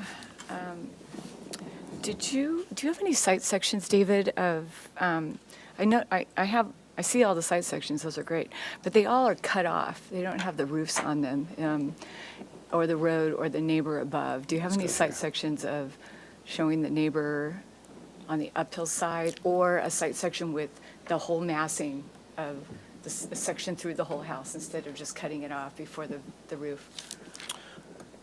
Board Member Sherry, no, these are just site sections with the pads and then the grading as it is right now, but no, to answer your question, no uphill. This would be off to the left here on the other side of the road, so those aren't included in this yet. And these aren't showing any structures yet, just pad and grading purposes and primary finished floor elevations. Okay. That's it. That's my question. Okay. Ms. Anderson, do you have any questions? Trying to get organized here. From where I was at before. Yeah, can you just go back through the whole ADU and, because the plans show to demo the existing residence currently. So is that what we're to assume, or? Can I answer that? I'm going to answer for him if that's okay. So originally, I love portions of this original house. The original wood ceilings are gorgeous, but it's been Legoed onto, which isn't as beautiful. So I asked David to design an ADU that incorporated the original ceilinged living room so that we can maintain that character in the front of the house. It turns out it was too far forward. We had to go back to square one on ADU. My kids are 10 and 12, and I want them to enjoy this house before they leave. So I opted to say, let's skip the ADU and move forward with the house. I will say our hope is that we can potentially someday come up with a small ADU that incorporates that roof and keeps it set back, because that roof is in the back half of the house, so I think it'll work. But I'm okay also if we don't ever end up with an ADU. I just would love it, and I know the city would probably love it. So I think that's why he was talking about it, was because initially we wanted to maintain some of that character of the house. And then because of guidelines, we couldn't. And I wasn't going to fight the fight and do the modification right now, because I want my children to enjoy this house while they still live in Santa Barbara. Gotcha. So you're currently going to demolish the existing residence, but leave the driveway? Yes, unfortunately, yeah, because we can actually provide, Chairwoman Anderson, Board Member Anderson, the existing driveway can remain because we can do an uncovered guest parking spot there, and so the driveway has to serve something, and even though the city knows that we're trying to get the ADU is not on paper, we can't recognize it as such, but we can do a guest parking space right there to maintain that existing driveway because it's in great condition, it's great material, there's nothing wrong with it, it's well done, the landscaping looks great, we don't want to tear up any of that, and doing actually that, removing all that, it's a couple thousand square feet, it's like 2,000. Yeah. We're already going to be removing the carport and about 200 square feet of unnecessary driveway right there. But if we take that other 2,000 square feet, that's going to kick us into a tier 4 for stormwater as well. We have about 1,500 square feet that we're under right now, accounting for the ADU on purpose. Yeah. And we don't want to have to elongate driveways, add driveways, remove driveways unnecessarily, or have the parking be way over there and have it, meander back. So we're trying to be efficient with keeping what's there, minimize what we can cut out unnecessarily, and just keep that until a future time that we can hopefully get the ADU there back again. Gotcha. Okay, so it's demolished. Yes. Gotcha. Then, Ellen, would you help? Am I not understanding the guideline FAR at 116? This is, I guess, related, or moving on to trying to understand, is there a difference that I'm not understanding with the FAR as a guideline? So, Vice Chair Anderson, so to explain the difference between a guideline versus a required FAR is really, you have to look at the zoning code, and it's all dependent on your lot size. So lots that are greater than 15,000 square feet, and I think this one is 100,000, it's like 112,000. So this is a really sizable lot for Santa Barbara. The whole intention was for lots that were over 15,000 square feet, that generally FAR might not, that the 85% sweet spot might not be as strong, as meaningful, because you're on a large lot. The context of your neighbors might be very different. Everything is lot dependent, so you could have a 15,000 square foot lot with just a really small development area, and all of the homes in that area are kind of same thing. So you might be really close, but then some lots are really big where there's tons of space around. So that they're following a calculation for FAR. And when we say guideline, it just means that, again, there's no modification required for this. There's no additional land use approval because it's such a large lot. And so that's where the guideline point comes into play. And so you see a number like 116 or things that start to like flag of like, whoa, whoa, whoa, where are we? What are we doing that? It's just it's just based on the calculation, and it's based on this large lot size. Vice Chair Anderson, may I add something? Yes? The diagram right here is a kind of an FAR worksheet that we did a while back in preparation of this to kind of give an idea of what's going on. So real quick, directly above us, I think number 5 on there, that's 1200 High Ridge. It's directly to the north of our property. That's at 97% FAR. Number 13, which is over to the west by a parcel, that is 95% FAR. Down below, that's 129% FAR. And then number 3 is at 81% FAR.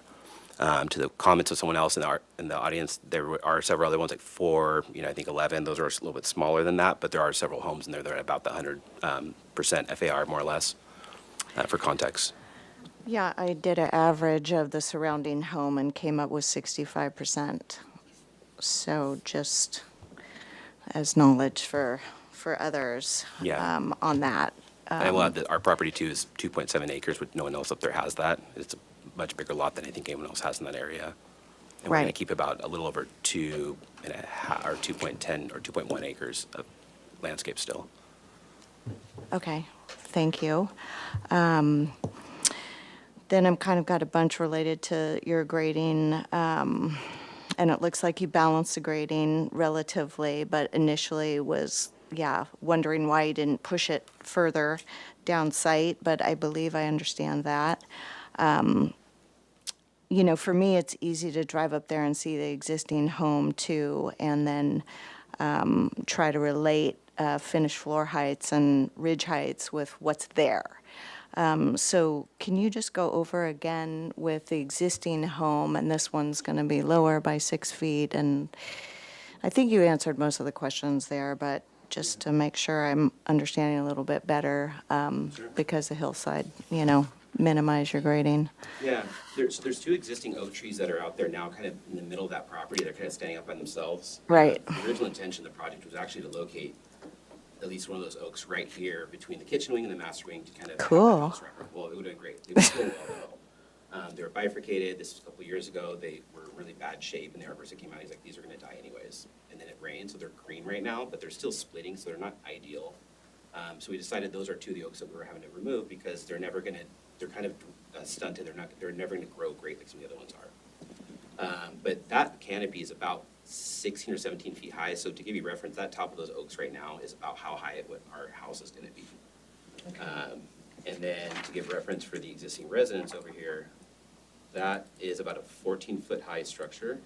I'm sorry, can you turn your mic on? I think, Sorry, there we go. it's about a 14-foot high structure, and the finished floor is at, where we go? Ours is at 689. The guest house is going to be a little bit lower than that at, I do not love this, 692 roughly. So what is that, 692, and then another 14 feet above that is going to be top of roof of the existing house right now. And then our finished floor is at 689, and we're going up 16 feet above that.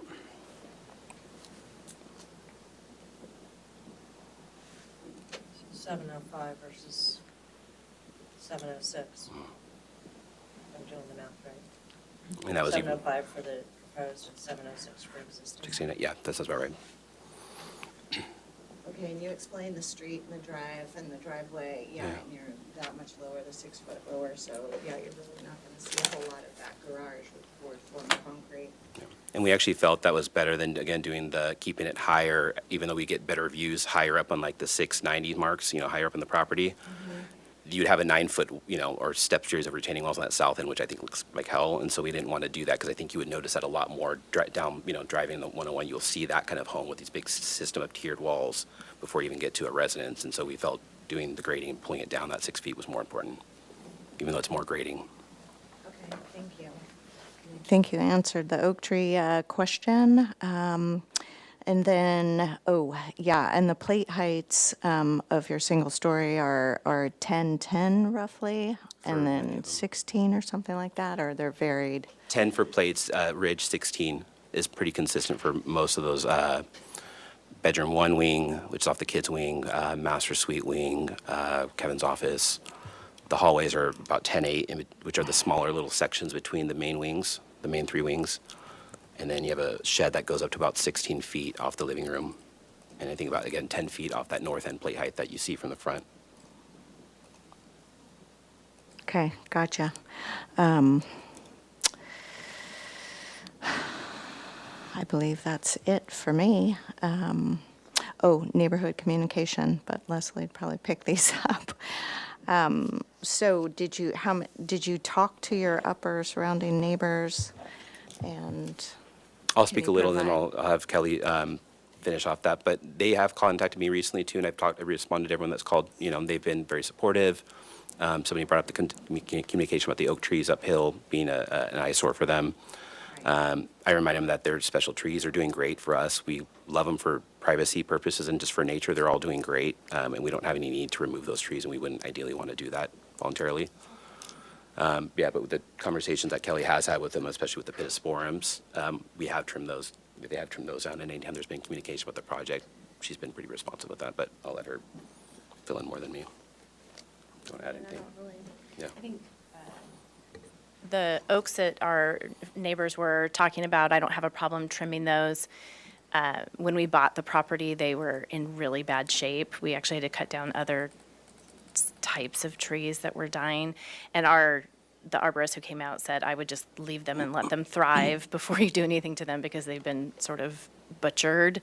But we have no problem windowing out those trees. I've been trying to not do much after the survey before we saw you guys because I didn't know what the rules were. I was nervous about changing too many things. So I was pretty, probably felt unresponsive about some things because I was trying to keep things what the survey had. But then once we got submitted and we're in this process, I did take down that pittosporum to the 8 feet and am happy to, accommodate. Listen, I was on the uphill side. I get it. I'm trying to do everything I can to live in my dream house and make my neighbors happy so we can have block parties. Yeah. thank you. Okay, I have just a couple questions. So I'd like to be really clear on what trees are being removed because we've got the survey and then we've got a proposed site plan. And I know there are some trees on the east side, not just the 2. I think there's another one kind of anchoring the corner of the parcel. So I'm just interested to know what is being removed and what is remaining. Sure. These 2 oaks here are the 2 that I was referring to in the middle that are kind of more or less the living room, the living wings here, and then the master suites over here wrapping around. They're going to go. Unfortunately, they're not doing great. It'd be nice to keep them, but those are going to get removed. This guy right here, it's doing okay. It's right where the hilltop kind of slopes down really quickly down to the valley below. That one is removing because we had the arborist come out and look at that too because I wanted to see if we can keep that because that does come close to that part of the house, which we're calling, where Kevin's office is going to be. It's doing okay, but it's going to grow to a point pretty quickly, he said, where that canopy is going to be right up against the house, if not over it, and it creates a fire issue.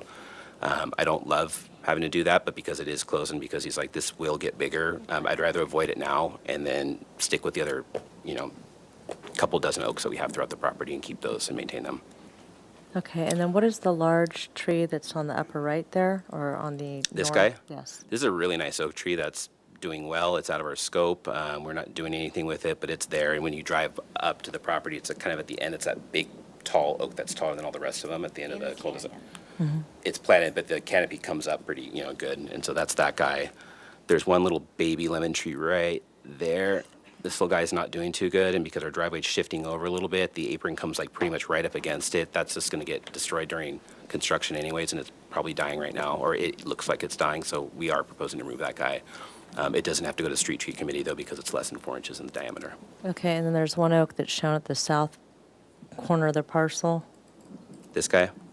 Yes.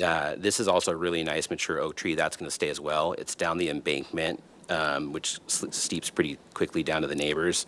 It's pretty hard to get to, and it's not doing anything wrong down there. It's doing its own thing, and it's happy. Okay. And then all the oaks that are on the west side are proposed to be retained and definitely. managed? Okay. Yeah, they're doing great.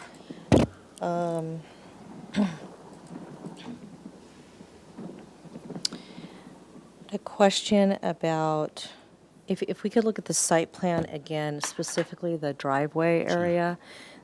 The way that grade is dealt with on the existing residence is so lovely, and what I've noticed when I went out there is that from street level to what I'll call the top of the retaining wall for that planting area, it looks like you drop about 3 or 4 feet there, and then you've got maybe a 30-inch or 3-foot retaining wall. That's a relatively vast planter, I understand that, but I'm just wondering if there's an opportunity there or if you're proposing to take up some of your drop in grade with a similar planting condition to the north of the retaining wall that you're proposing, or I guess my question is there an opportunity to mimic that, to reduce that 6-foot retaining wall associated with the parking area? Over here. Yeah. To clarify, that 6-foot retaining wall is only going to look like a 6-inch curb from the street. So it's 6 feet from the lower grade down below, but we won't see up there. But I do see what you're saying. On the downhill face, you see an apparent 6 feet then, right?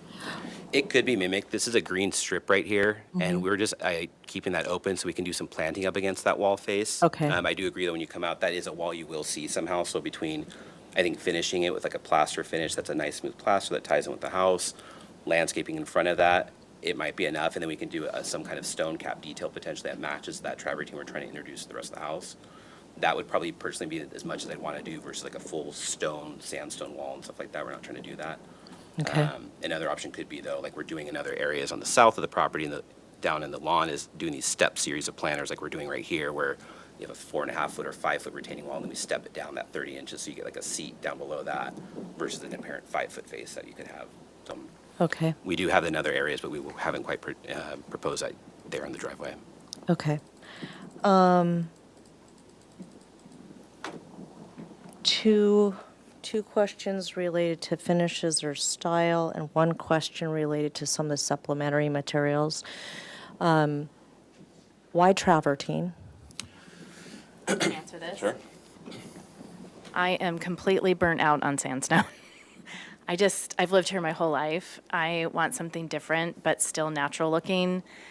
I'm just tired of sandstone everywhere. And I feel like some projects have so much sandstone. It's a personal preference, honestly. Okay. Yeah. Okay. And then you noted that this is really intended to be a passively designed house, and yet I'm not seeing really any solar shading on the house. And so it's a question in my mind that seems to be incongruent. So if you could please explain that. Sure. We position the house with a southwest orientation to minimize true direct south throughout the day. Most of our walls are 2x8, if not 2x10 or 2x12, especially in those south facing, especially for instance on the kids' wing with these glazed, because there are rake walls here. Those are 2x8 to 2x12, 2x10 walls to get that thicker insulation there as much as we can. And then all our glazing is going to be the electrochromatic switch glass from Fleetwood, so we can actually have that opportunity, because it's important for the clients to actually have that technology and to maximize like bang for the buck, like heat systems, glazing, so we actually are being efficient with separate heating systems throughout the property or home versus one central, and doing the glass throughout the property too to help insulate that as best we can. Okay. And then if you can go back to the FAR calculation. Sure. And I'm going to look at Ms. Kokinda before I ask this question. She already knows what I'm going to ask, but I'm going to ask it anyhow. This is born of a recent conversation at a higher discretionary level. So if you could clarify for the board what you based these FAR calculations upon for the neighbors. Is that gross square footage information that was gleaned from the assessor's office? Yep. Okay. So if in fact, this is a clarification that's important for the board to understand, because we just dealt with this, if we are comparing the FAR calculation as calculated for this project with the FAR calculator, that calculation is born of a net square footage. That's how FARs are calculated. However, if the applicant is using assessor's information, they are using gross square footages. So we're not comparing apples to apples. So for comparison purposes, the easiest way for us to compare this, even though it's not a legitimate FAR calculation, would be to request of the applicant an FAR calculation for the project based on gross square footages, so that we can really ascertain how big is this relative to the other ones. So that may be a comment forthcoming, but I know we're just in a question period right now. Those were all of my questions. If Chair Class, may I just add one quick thing that I just want to point out that all applicants use the assessor's database to pull gross square footage. And this is a common tool. Anytime you get the 20 closest lots, it would be, I mean, if the applicant could even get permission to pull architectural plans from the city, from the property owner, it would be a huge research project beyond the level of detail that's already provided by pulling the assessor's data. So this is a common tool. I think it's in context. I think it's a question that we have of how can we better communicate FAR so you understand like what you're looking at. It's a tool. It's a way to kind of, again, give you a sense of what's going on around you. And that's why it's so critical to see the parcel sizes, kind of understand the context of the neighborhood, to understand, what's the pattern of development, what's happening on site, all of these things.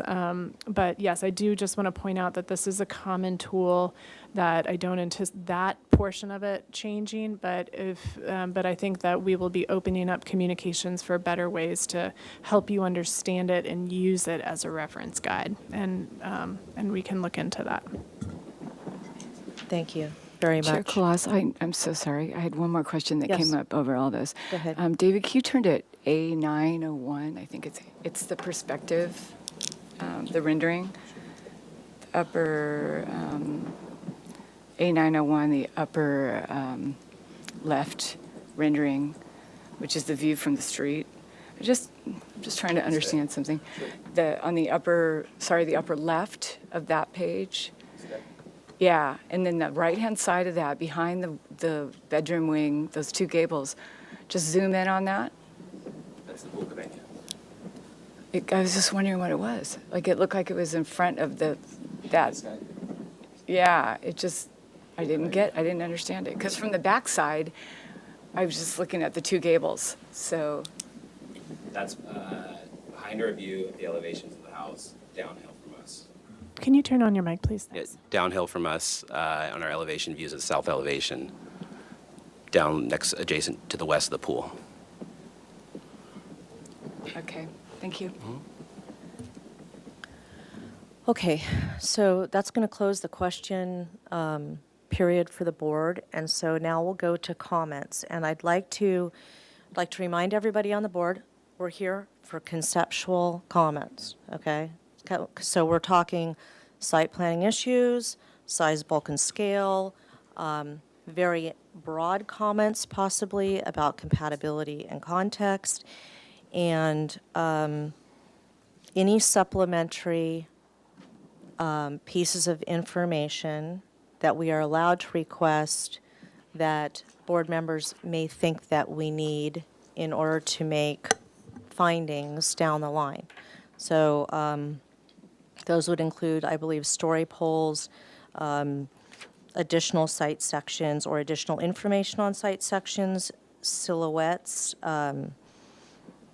site silhouettes, floor area calcs, things of that nature. So we're trying to give the applicants some clear direction on where we think they're at right now and what we need to move forward, or clear direction on any changes that we think are absolutely necessary based on what we're seeing at present. So does anybody want to start? Or how about if we just go in the same order as questions? Because you've had the longest to think, Ms. Lewis. And I would like to make a request of everybody on the board, applicants going forward, and staff. Our board is a little bit different than ABR and HLC, which tend to be a little bit more formal in nature. We're dealing with people's homes. We're dealing with people that aren't used to the process, but this is still a formal hearing. So I would like to request that we continue to use last names and address each other with that rather than first names. I think that helps. It helps offset potential perceptions by the public that there are people who know each other or that there's ex parte communications going on. I think it's very important that we maintain a formal decorum in the room. So when we're addressing staff, when staff is addressing us, vice versa, I would like to request that that be a standard protocol going forward. So Ms. Lewis, please. Thank you, Chair Kalas. I think in general, I applaud the sustainability efforts, and I think the bulk has been achieved successfully with the separate massings. I do think that there will be a question and discussion on the overall size and being able to do the calculations with the other neighbors. So I can see how you have certain neighbors near you with more space exceeding the FAR, and you do have a larger lot size. I think for the next review, being able to see the materiality and starting to get into the details, especially trying to reduce some of these large retaining walls and large heights. I would also, I think it may be easy enough with the 3D model to be able to see really from the street view a very clear standing person's eye shot, and then also from a neighbor eye shot down rather than aerial bird's eye view. I think those are my comments for now. Thank you. One of the other things that I'd like the board to comment on, if at all possible, is we need to define the neighborhood for this house. It's not the 20 closest lots necessarily. Some of those are across the canyon. So I think it's really important that we define what the neighborhood is for this project. So next person to ask questions was, I think, Ms. Gerfeide. Sure. Overall, I think it's a nice project. I do recognize it as a very unique parcel in the size of the lot. And we'll also await if there's other recommendations for additional or supplemental materials. I'm not personally asking for them. I think one thing that would be helpful to understand, and I recognize at this point you don't need to provide a full landscape plan, but especially on that side of your street, a lot of the homes are kind of tucked behind a lot of mature vegetation. So especially as you're developing, and I appreciate the program of why you're developing east to west and using kind of the width, because you have less vegetation or there might be some going away. I think for me, it'd be helpful to be mindful or kind of see a plan to adjust for that. so that you're not seeing vegetation driving by and then all of a sudden it's,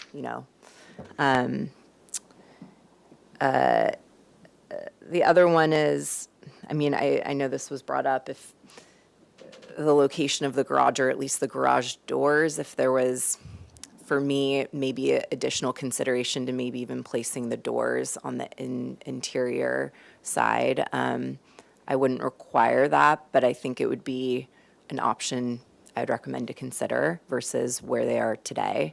But again, if there's appropriate vegetation from the street, then I think that may not matter. And yeah, I think that's it for me on comments. Ms. Sherry? Thank you. Yeah, I appreciate the single story and the placement on the lot. I don't have a whole lot of comments about that. I think that was well cited. I understand the challenges of a lot like this. I would encourage you, I'd like to see a side section with the whole roof and just the uphill neighbor, just to might make them feel a little bit better about what they were going to be looking at.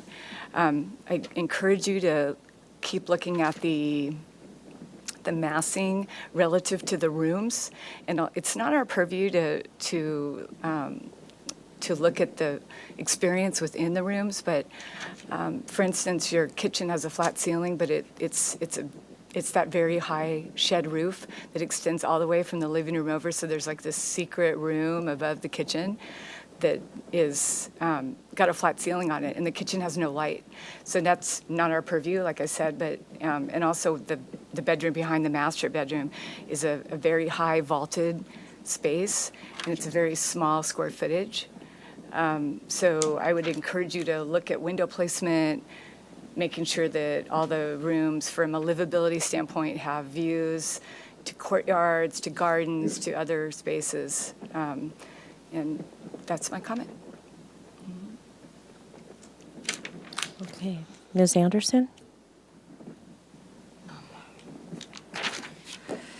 So I originally, when I was reviewing it, was feeling strongly that the size was too large, but after your presentation and more comments and thinking towards it, with the additional, 2 acres, I believe, potentially even with the 5 to 10% more. I don't know what the ratio is, but I think we could figure out gross versus net on the FARs, and it probably maybe increases the FAR 5 or 10% or something like that. I think we could take an example house so that we know for future, but yeah, they're all submitted that way, so that's a tough one. So it's an amazing, beautiful project. I'm feeling more comfortable with the size. It's a very large size, but a very large lot at over 2 acres. What the part I'm still struggling with is the neighborhood compatibility. Driving up there and all of the Spanish Mediterranean and the Santa Barbara Stone, 90% of the neighborhood, at least on my path up to the project, design style is Spanish.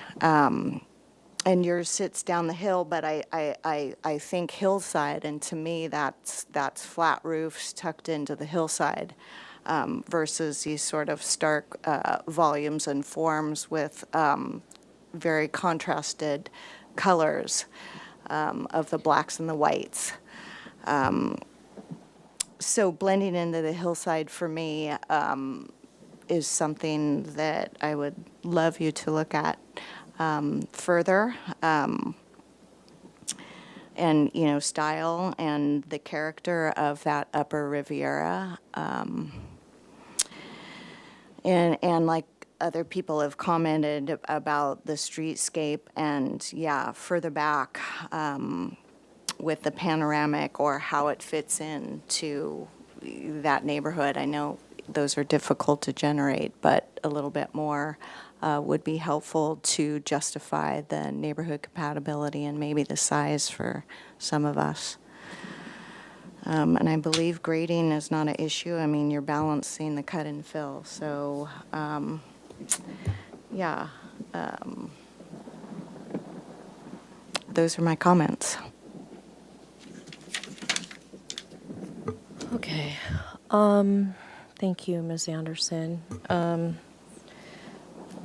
I walk this neighborhood. I don't live close enough to have to recuse myself, but I took another walk up there today with the dog and just kind of I was actually working on a project, and I used your existing home as a poster child for another project that I'm working on, because it's a lovely example of a 1940-something ranch house. And I would personally absolutely be in support of any modifications that would be needed to retain part of the existing residence for an ADU as sort of an homage to what came before. I think that the use of the board and bat is great. With a large parcel, with great power comes great responsibility, and with a large parcel comes great responsibility. And this is, it's an anchoring parcel in the neighborhood. It's a large parcel. It's an amazing parcel in that you do have a lot of flat usable area, which is sort of an anomaly on the Riviera. Well, yeah, there's a lot of it that's not, but I mean, still there's a pretty vast amount of flat usable area here. And I agree with the other board members that, kudos to you for keeping a one-story house that is not going to create as much of a view issue, I think, for uphill neighbors. But there is a lot of house. And so for me, I would like to see a synonymous FAR calc provided that would compare your gross square footage to the calculations that you have provided for the 20 closest lots. I don't think that the lots across the canyon are, although they're part of the 20 closest, I don't really view those as being part of your neighborhood. I think your neighborhood is, I think it's Green Ridge Lane and High Ridge Road and Las Alturas. And that is how I would define the neighborhood. I'd be interested to know if the rest of the board concurs with me in regards to that. I actually had clarity on the FARs, if you don't mind if I ask the applicants the question. Go On ahead. the FARs that you did provide, was that the 20 closest homes? That didn't necessarily look to me to be the case. Or is it the 20 closest parcels? That's the 20 closest homes because there's a valley immediately to our east. There's no actual homes in that area, and it's pretty wide right there. And then those homes on the other side of that ridge line to the east are the next homes. They're our neighbors that we have direct line of sight to. Okay, so I think I would agree with Chair Kalas on a definition of those neighboring streets. I also took a couple drives and site visits there, and if we are going to request that or look for that. Yeah, I mean, I think that's fundamental to our determination of compatibility, is to define the neighborhood and whether we're compatible to it. So that starts with the definition of the neighborhood, right? So so you're in concurrence. Is there anybody else that has concerns with defining the neighborhood that way? Well, isn't it? That's what they're saying. Yeah, I mean, we're talking about, there's your diagram, yeah. I have a printout of it, but is the neighborhood on the left side of the blue line? That's for us to determine. Right, so I typically would try the whatever it is, the 200 foot diameter. So is that what you did, David, to get the Just 20 took it all the way closest? around. But we're happy to adjust it. If you guys want additional, we can add to that down more in Arbolado and up higher in Las Alturas too. I actually felt that Las Alturas was a little bit further, but it's all about preference. It's not an issue to add more homes for the study. Okay. Perhaps we can address that in the motion. I don't want to lose my flow here of thought. Yeah. I'm torn a little bit about colors in general. I like the idea that you're using the board and bat, which I think would speak to the existing residents and potentially, mimic that on the existing or a portion of the existing residents if it were to maintain, or be maintained. Typically in hillsides, we're looking for a more muted, neutral color palette. And I could see why maybe you're going to the dark gray for that reason. I'm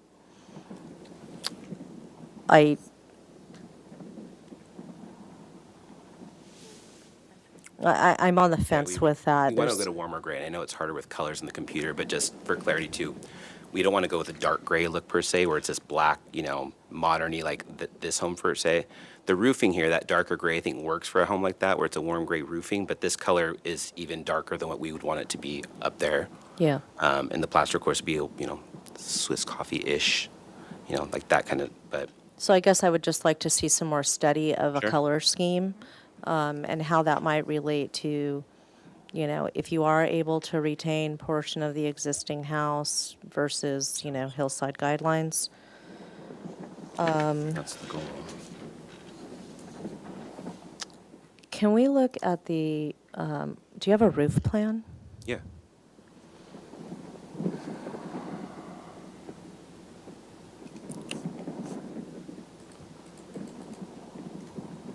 I swear I know how to use computers. There you go. So gable, gable, gable, shed, shed. The rest is flat. Okay.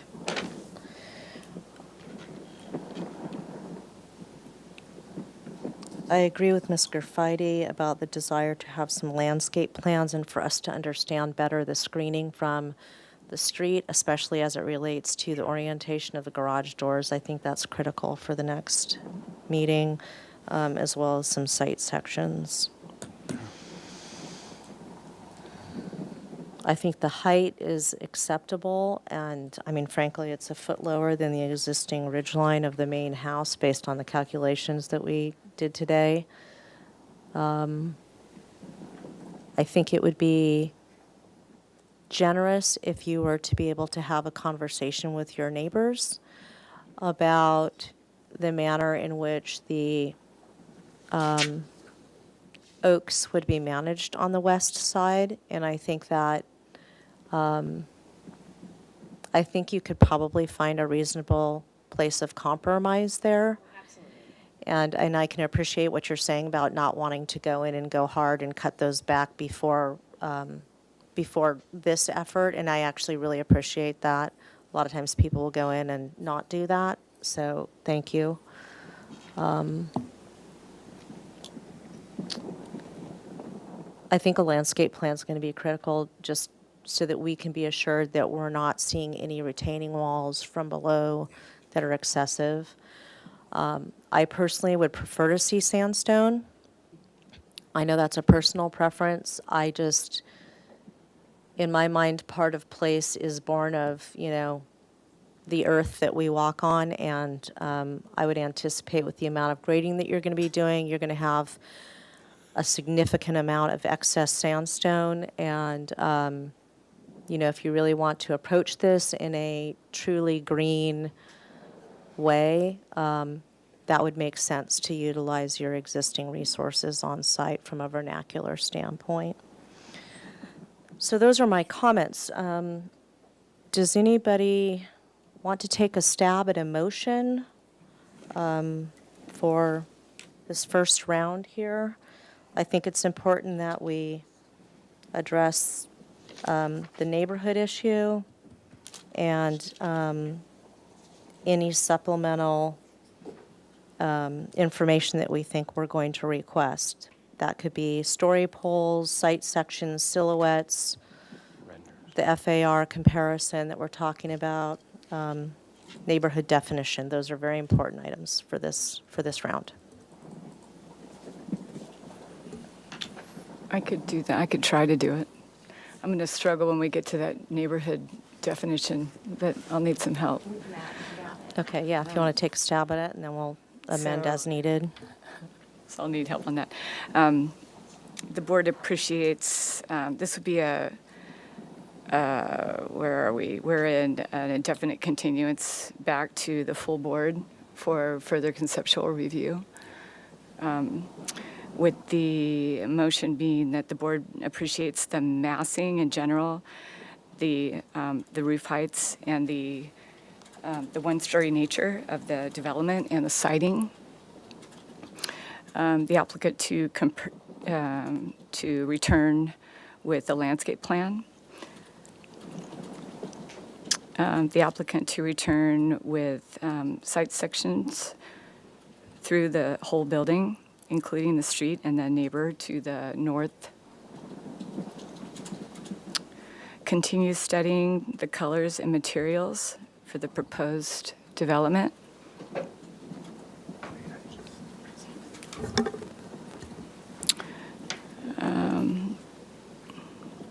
Return with a review and documentation of your study and analysis of the neighborhood. And I'll let the seconder of the motion define that neighborhood again.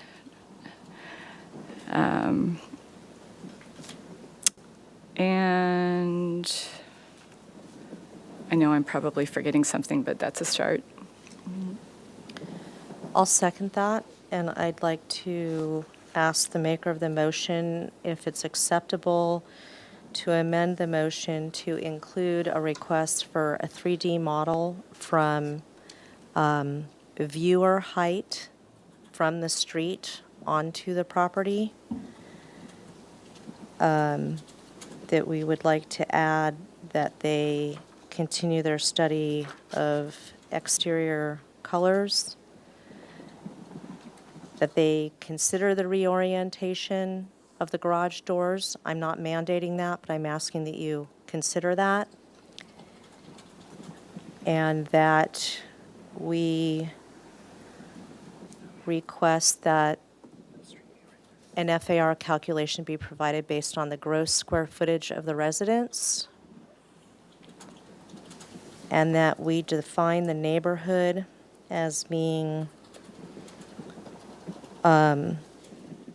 all homes that are on High Ridge, I forget if this is road or lane. High Ridge Lane. I think it's called Green Lane. Green Ridge Lane.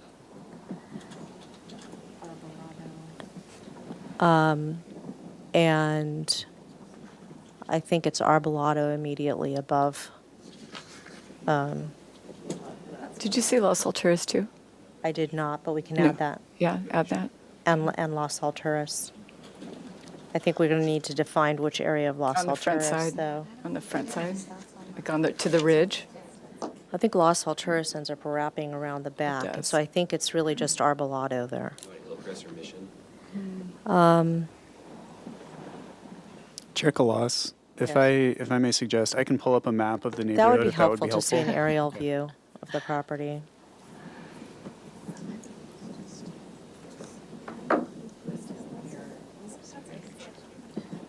Yeah, I don't think Hillcrest runs above. I think it's going to terminate right there where Hillcrest tees in. Yeah.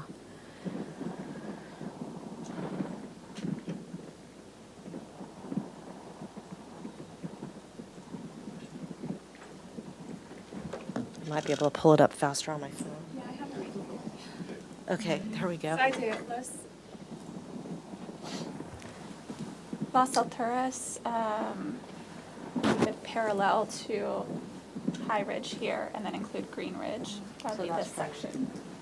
This is their site. Oops. Can you zoom in a little bit? So they're here.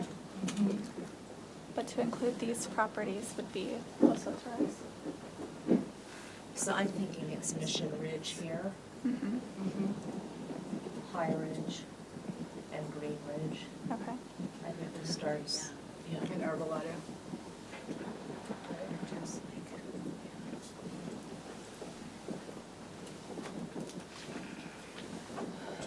So it's gonna be Mission Ridge that runs between Hillcrest and where Mission Ridge Hooky Lau's back. Hooky Lau, that's the formal term. High Ridge Lane, And Green Ridge Lane. And I think it would also, I think you're right, Ms. Luce, I think it would include the parcels on Los Alturas that back up to the uphill neighbors on High Ridge Lane. And that's my request as a seconder. I'm okay with that. Okay. Is there anybody else that feels that anything else needs to be amended to our motion? Chairwoman Goles. Can I ask for clarity real quick? Did you say all of Arbolado or just the uphill side of Arbolado? Or, okay. We Okay, did not okay. include Arbolado. Okay, so we have a motion on the table that has been seconded. And we're going to take a roll call. All right, Chair Kalas, Yes. Vice Chair Anderson, Yes. Board Member Gerfeidi, Yes. Board Member Lewis, Yes. Board Member Sherry. Yes. Motion passes. Great. Thank you very much for a very, very reasonable first stab here. Appreciate it. Yeah, that was a lot. Okay. All right, we apologize, we're running behind. We're going to take a 5-minute recess. I hate to do this, but we're going to do that for the board's benefit, and we'll be right back.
reconvene the Single-Family Design Board meeting for April 24th after our short recess. We are on item 3, 1414 Santa Rosa Avenue, and I would like to ask staff's direction. One of our board members needs to step down for this item, and we'll need to confirm whether the new board members have reviewed videos and minutes for this item in order to determine, I think, whether we can make quorum on it. That's correct, Chair Kalas. So for the new board members, Board Member Lewis and Board Member Sherry, prior to hearing an item that you have a conflict of interest with for whatever reason, whether you live close to it or it's a financial conflict of interest, you just want to state that you have a conflict of interest and just briefly explain the reason, and then you can wait outside the room or outside. So I think the question was whether we had seen the video, which I believe both of us have. I'll speak to myself. I've watched all the video recordings for the previous. Okay, thank you for confirmation. Ms. Sherry? Yes, I did. Okay, so Ms. Garfeiti, if you can. Yeah, I need to recuse myself for a perceived conflict of interest as I live within 500 feet of the proposed project. Okay. So Ms. Garfeiti will be stepping down, but we maintain quorum because the two new members have reviewed this item. Okay, so we will go ahead and move on to item 3, which is an interior remodel and proposal to construct, this is at 1414 Santa Rosa Avenue. It's an interior remodel and proposal to construct a 386 square foot first floor addition and a 766 square foot second story accessory dwelling unit to the existing 1,521 square foot one-story single unit residence. The project also includes replacement of the existing 400 square foot attached two-car carport and roof deck with a new 476 square foot attached two-car garage and roof deck. The proposed total of 3,238 square feet on an 11,040 square foot lot is 84% of the maximum allowed floor area ratio, or allowed floor area, pardon me. The project site is in the non-appealable jurisdiction of the coastal zone. Staff hearing officer approved a coastal development permit for the ADU on April 5th, 2023. This project is in front of us today for project design approval, which is requested. If we're able to make that finding, neighborhood preservation findings need to be part of our findings. The project was last reviewed on February 27th, 2023. If we could see the minutes from that meeting, please. And to the applicant, if you toggle to one of the other sheets on your screen, the minutes are on there. It's the third tab at the very top. There you go. Okay. So if we could pan down, and we're looking for the motion that was made. And keep going, please. That's what we're looking for right there. Okay, so I will read these into the record so that we have these for reference. So we continued this project to the staff hearing officer for return to the full board with the following comments. The board can support the project from a size, bulk, and scale standpoint. The project is in keeping with good neighborhood guidelines. The project will enhance the neighborhood and will definitely be an improvement to the existing residents on the property. The applicants have been proactive in their efforts to reach out to neighbors and compromise relative to the easterly deck. The northerly windows should not negatively impact the northerly property owner's privacy, I think was what was intended there. The height is in keeping with the surrounding parcels. The project is below the 84% FAR guideline. The proposed style is acceptable for this area of the Mesa neighborhood. The materials proposed are consistent and create a cohesive architectural style for the property. We requested that you explore the projections on the entry, including the kitchen bump out as well as the stepped back second floor. The board finds the current proposed style acceptable, but the board encourages the applicant to define the elements and express the style to the greatest degree possible. And we request that you provide a clear aerial photograph and photographs of all the property lines, especially on the easterly and northerly sides. This was an effort to understand vegetation on the property lines. The motion was made by myself, seconded by Mr. Arakelian, and it passed 4-0.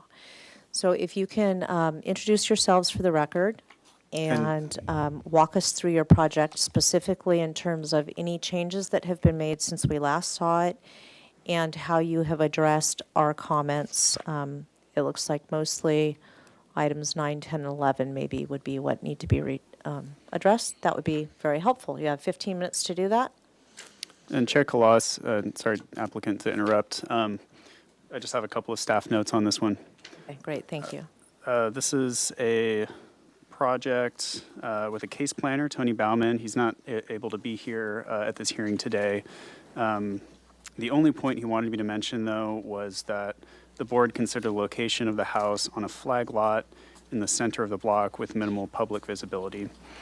And just to suggest that the board forward this to SFDB consent for final if project design approval is granted today.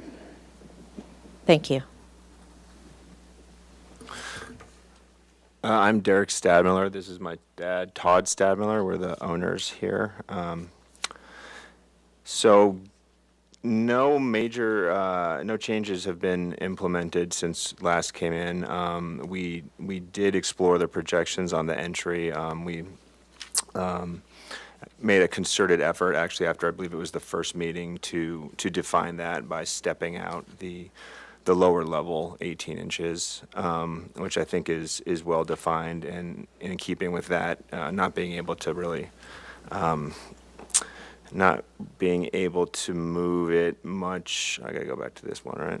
Okay, so if we look here, without being able to move that much more south to come into the driveway. Let's zoom in here. We need to maintain the square footage for the second story. So to move that northernly, we would lose second story square footage.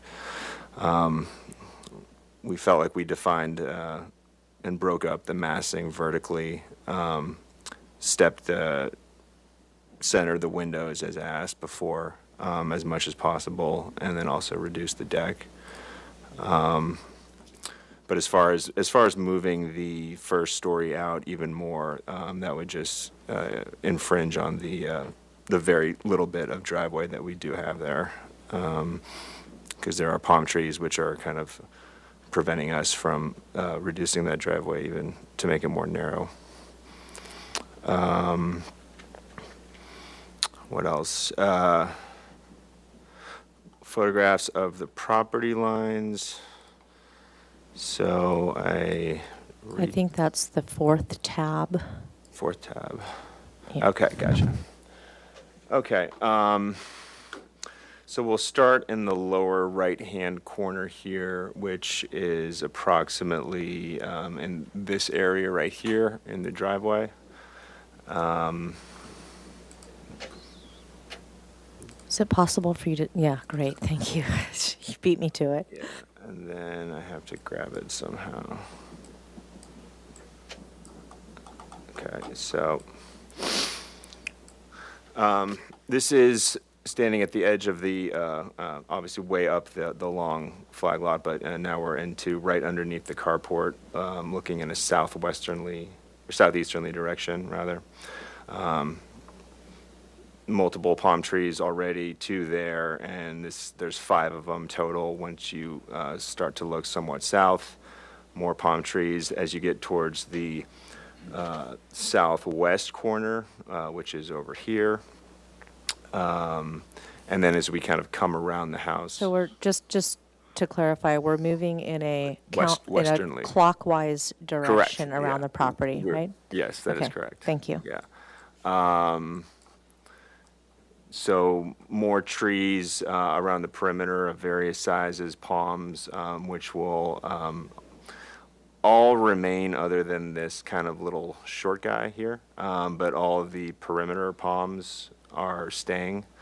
We have over 50 palm trees on the property, way more than any other. And a lot of them are on the perimeter, and I believe at least 25 of them are over 20 feet.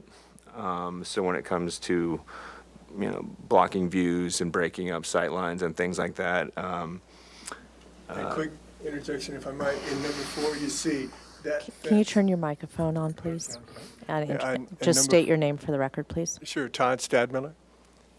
In number 4, that fence that you see, those boards are 6 feet, and they're raised about a foot from the yard elevation. And that tree right there almost entirely blocks the view of the neighbor on the other side. And throughout these perimeter shots, I'm 6'5", and walking up and down all those driveways, even looking at it from this perspective of 6'5" or 7 feet, on the ground, not from a second story, but on the ground, you can't see anything. And to your point about you guys, seeing one of the previous projects in person and having firsthand knowledge, I invite anybody with any doubts about it, just take a quick 20 minutes, walk up those streets, and you can verify with your own eyes. On the ground, you can't see anything. Thank you. So I'll just zoom out a bit so we can kind of get reoriented. But if we're going to go back to number 5, which is over in this vicinity here, so on the westerly side, we've kind of come around there. So that's 5, looking northwest are their koi pond there, which will remain. There is a large avocado tree on the neighbor's side, which you actually can't see through this tree, but that blocks quite a bit of sight lines from the other neighbor. Here's another massive palm here, which is about 40 feet tall. Again, more palms. This is looking to the northerly neighbor who did have that one comment about windows at one point. And as you can see, we have the 3-foot-high retaining wall, and then on top of that, another 6-foot-high hedge. So, and the hedge is, as you can see, very dense. So this is that's looking north. 7 is just shifted, and now we are this part of the house here, just off of the current kitchen, looking north, and existing patio. Again, neighbors to the north are just on the other side. Absolutely no visibility right now whatsoever. And then 8, we are looking from about right here, and we are on the northeast side, looking in that direction. We have many trees planted around our koi pond here, as well as perimeter ponds by the hedge. 6 now, I need to go to the other side.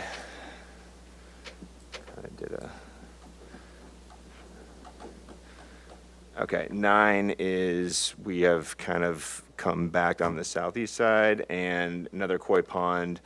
The 10 is kind of the same actually here. You can kind of see the easternly neighbors, who were the ones who had the deck issue that we were able to placate. And again, more hedges. They have hedges on their side and trees, and we have trees as well. So going up from the ADU view perspective, this is essentially sitting right where the ADU would be. This is your shot to the southeast here. So you can see some of the other houses, the second-story house there, neighbor to the south, looking southwest. Some neighbors over here, mostly all blocked completely by trees. This one, you kind of can see the garage of the westernly neighbor, but not really the front porch or the front door. Looking north, this is from where the ADU windows would be on the northerly side to the northerly neighbor's southern window. That was kind of part of the contention, which is 85 feet away from window to what window would be. And then finally looking east to our easterly neighbors through what the new deck would look like. Thank you. Touch on one other comment, if I could. That northerly view, that deck, I'm not sure, it's maybe, 50 years old? That has had, the ADU will not extend any further north than that deck, and that deck has had a 20-foot expanse of visibility into that neighbor for 50 years. So I don't anticipate any more looking into the neighbor's yard with a couple of windows on the ADU. For some reason, it wasn't able to, I did get a guy with a drone out to take the aerial shot, and it didn't get into these plans, and I do apologize for that. I do have that on my phone, should you guys care to look at that. I'm comfortable with what you've provided us with. I don't know if anybody else feels differently, but I'm okay with what we have, I think. Just from the perspective of it, you can kind of just look around and just see just the density around our property is, from like the trees, I mean, it's much more significant than It's all the- clearly well fenced, Yeah. so. Okay, are there any other items that you'd like to address or changes that you'd like to enumerate? Let me get back here. It was just the photographs that were asked for, and that was essentially it. So no essential changes were made to our design. We're very kind of constricted with our plans and what we're able to do, and we did do that step out, and we did do some changes that were implemented earlier, but no further ones. If I could, a couple of things. I believe, as the notes were saying, Tony may have mentioned, it's a flag lot, and it's almost invisible. I would challenge anybody to see anything from Santa Rosa, which is good and bad, I guess. But, I mean, you just can't see it. And it's not, I mean, it does exist, but, then the other thing, too, Derek showed some of those pieces where the patio and the cement is. We're going to reduce the impervious footprint by 900 square feet, and we're going to add 400. So bottom line, we're going to have a net reduction, or we're going to add more than 400 square feet of pervious, I guess if that's the word, material. So it's actually going to improve the site from that standpoint. That was the last thing. Great, thank you very much. Okay, so if that concludes your presentation, then we will open the project up to public comment from anybody here in the audience or remotely, and I'll let staff manage that. All right, thank you, Chair Clausen, board members. I'll go ahead and start with in-person public comment. And at this time, I do have one request to speak. So Gloria Easter, if you can make your way up to the podium, you'll have 2 minutes to speak. Welcome. Hello, You everyone. have 2 First minutes of to all, speak. I'd like to thank the board for doing what you folks do. It's your time and your energy for our community, so thank you. My husband and I, we own the property at 1407 San Miguel, which is right on the other side of the fence, north of. So, and we're going to be going there to retire. And right now, it is a nice family who's living there. And within 2 to 3 years, our plan is to move to the Mesa. So what I'm seeing is, like, if they want to do the ADU, that's fine, but they haven't come to us to talk to us about anything. They haven't gone out to the neighbors. And I find that the windows that are facing our backyard are very intrusive, so they haven't made any effort to come and make any changes. They haven't even brought their architect with them to explain the situation. So I really am very disappointed in the lack of neighborly conduct on their part. And so I hope you look at that. And those windows are really what I find to be they'll be looking down into our backyard. And if they would have come to us to have a conversation, we could recommend that they go on the sides or north facing or south facing for them. That would have been helpful. But once again, I just say thank you for listening to us, because even they can't even look in our direction to do this. Thank you. Thank you. Okay, at this time, I don't have any other speaker slips, so I'll go ahead and move to virtual public comment. Just as a reminder, if you wish to speak on Zoom, please raise your hand and I'll call on you. At this time, I don't see any hands raised, so we'll go ahead and move to written correspondence, and we did not receive any written correspondence for this item, so with that, I'll turn it back over to you, Chair Kalas. Okay, thank you. So this is a time for questions from the board. I'd like to ask one question of staff before we move to the other members.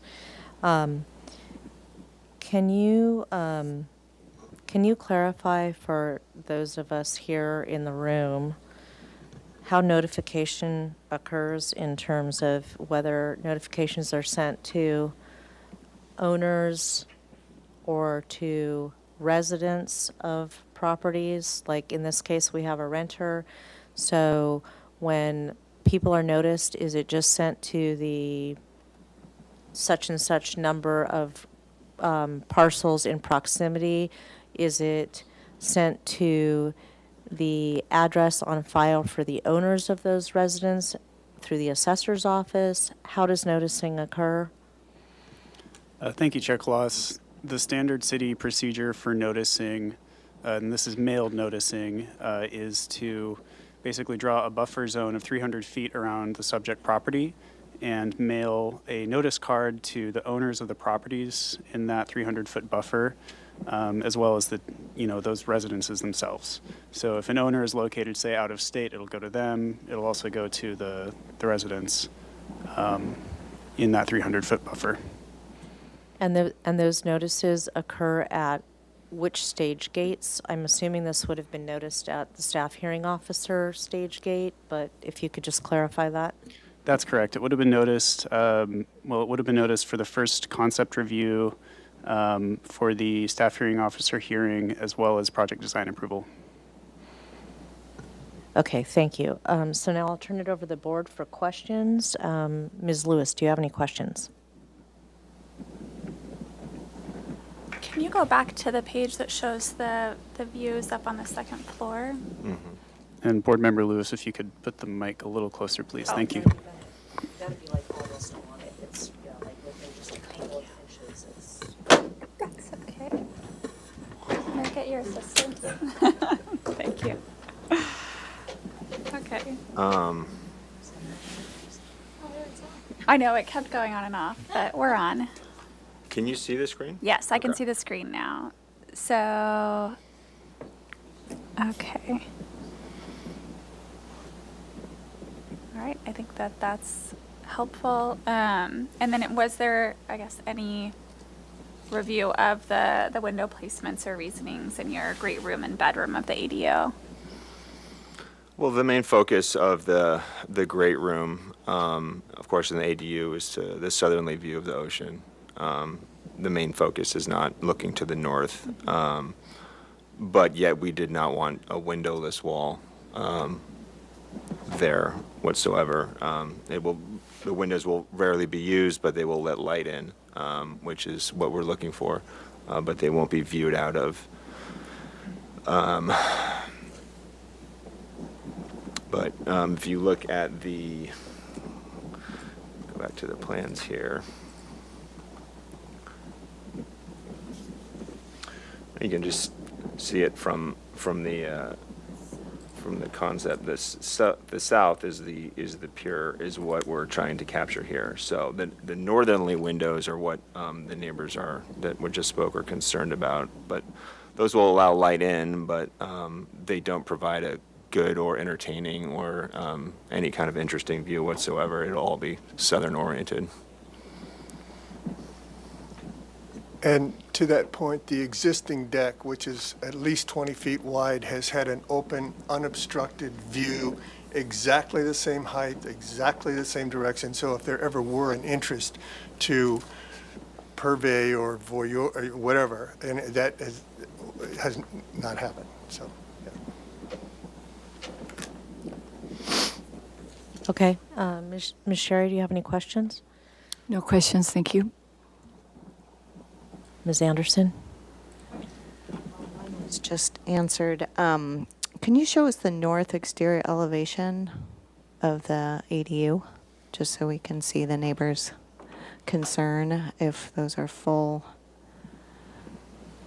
height windows, even though it is a great distance from their property?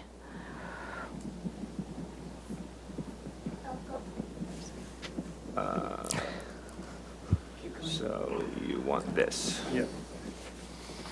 Oh, The rear okay. elevation, yeah. Yes, So yes. Okay, thank you. just two, not very big. And then just the other thing is there, what is up with the roofing? There's Spanish tile roofing and then new AC asphalt shingles. No, we went all asphalt now. It's going to be Great. comprehensive and congruous. Great. And windows and doors, you're replacing everything on all the existing and. Black aluminum. Oh, okay, awesome. Okay, great. And then, yeah, you're deciding on the front door whether it's solid or French. I saw some differences on the different plans, but, okay. Those are my only questions. Okay. Can we see the floor plan for a moment? I'd like to understand, and we've probably gone over this before, but we'll go over it again. On the second floor level, I'd like to understand which rooms those northerly windows are associated with. Right. Okay.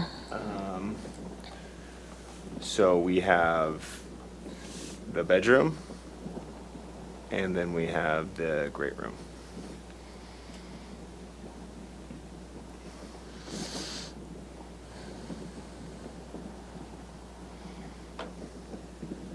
Okay.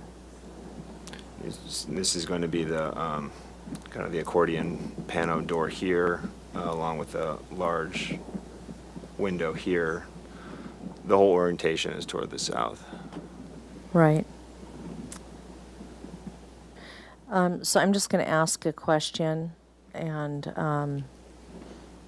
in the interest of attempting to mediate what appears to be a conflict here with your neighbor, would you be at all amenable to I'll call it like a ground glass or a translucent glass in the windows of the great room that are facing north as opposed to a clear glass?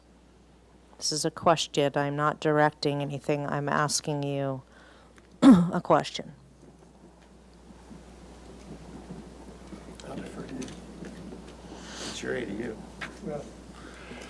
Yeah, once again, from the standpoint of what we would like to have as light into the room, which we feel we would like, and then the fact that the minimal portion of that, the entire orientation is to the south and to the beach. And again, if there were any desire to look northward and down into that, we have 20 feet of unobstructed, there's not even a wall. We can just stand out there with binoculars and look if we want. Okay, so your answer is no? Okay, I understand that, and I just wanted to ask the question. Thank you. Was there an attempt to have a conversation with your northerly neighbors, or? We did know that whoever was there was renting. So when these notices get sent out, they have my phone number on them and my address. But I don't know exactly where they're going to or anyone else's phone number. So I we're always, I picked up the phone on somebody to the northwest called me about something, and we had a conversation about that. Okay. But I don't remember getting a phone call. Like I said, the neighbors to the east, they came in here one time or were on the phone. We had them over on our deck and in the house and kind of went through everything we were doing because they wanted to reduce deck size, which we agreed to, and we were very willing to work with them. Okay. So it's not like we were shutting anybody out. No, or- I know you've had conversations with neighbors on the Go ahead east. and I'm answer just, that. yeah. She contacted me on my cell phone, called me directly, identified herself as the owner of the property, and said, you know, that she was aware of what's going on, and I asked her if there was any issues, and she said, we will get back to you on that. And then that was the last conversation I had with her, Okay, that she called me, and then we offered, and that was it. okay, thank you very much. Okay, so we will close questions, and are there any comments from the board?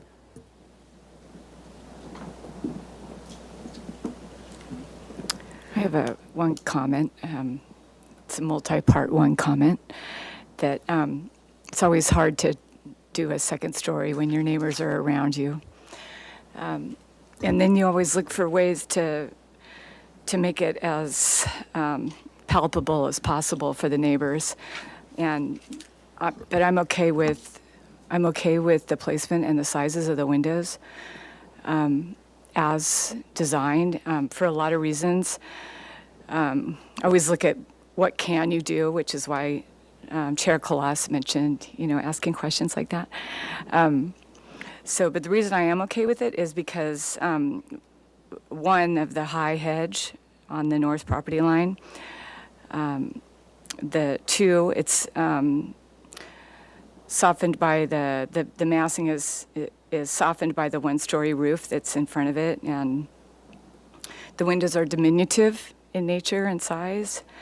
The massing of the second story is as far away from the north neighbor as it possibly could be.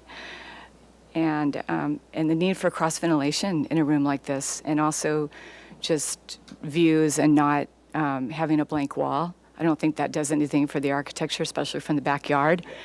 I don't think that high windows are appropriate in architectural style. The fact that they're pretty narrow and selective, and I can tell that you've thought about the placement of the windows and tried to be as sensitive as you can be. I appreciate the decks having the walls in strategic locations to maximize privacy for both yourselves and your neighbors. And I think that the project's ready for project design approval. Thank you. Are there any further comments? No. Okay. Would anybody, I concur with the comments made by my colleague. And while I appreciate the concerns over privacy, you know, there are clearly two-story residences all around your property. And you know, the distance is great, and just from a practical standpoint, I think that all the viewing is going to be to the south. So I agree they're diminutive, and I agree with my colleagues. So would anybody like to make a motion?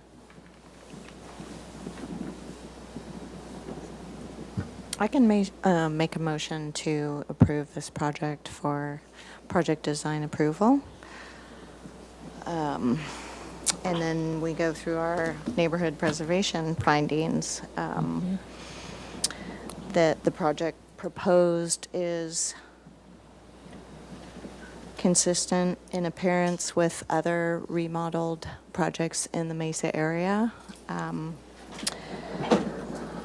Similar finishes and appearances as the photos that were shown in the documents.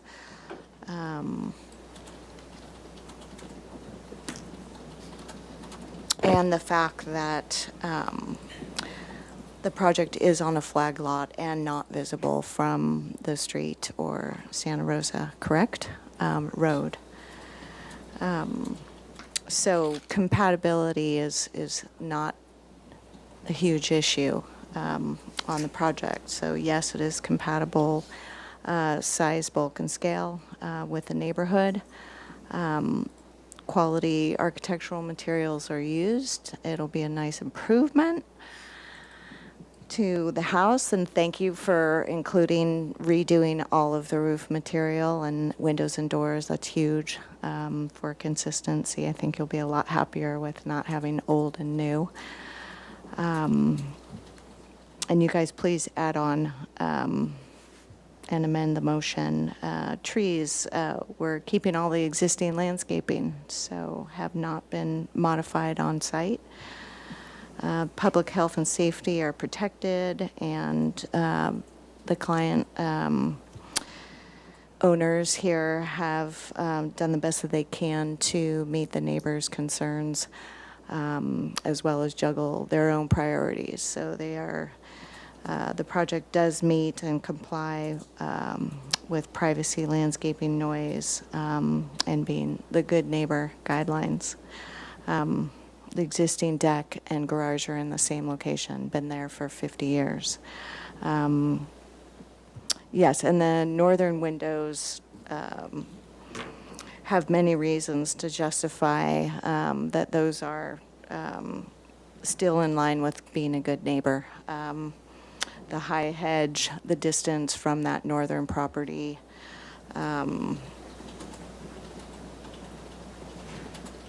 I'm going to leave it at those. Dawn, you can add in your other couple if you want.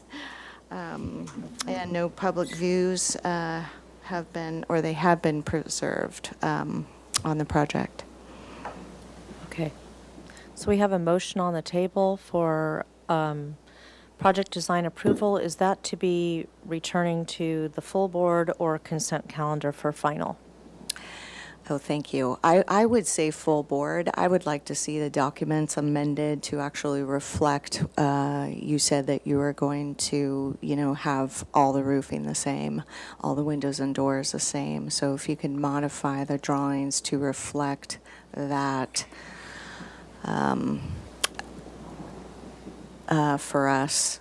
Okay. But I'm not to say that that couldn't go to consent and that could be verified, so that could be a condition, I guess. Okay, so the motion on the table was for project design approval with the neighborhood compatibility, neighborhood preservation findings made as outlined by the maker of the motion. And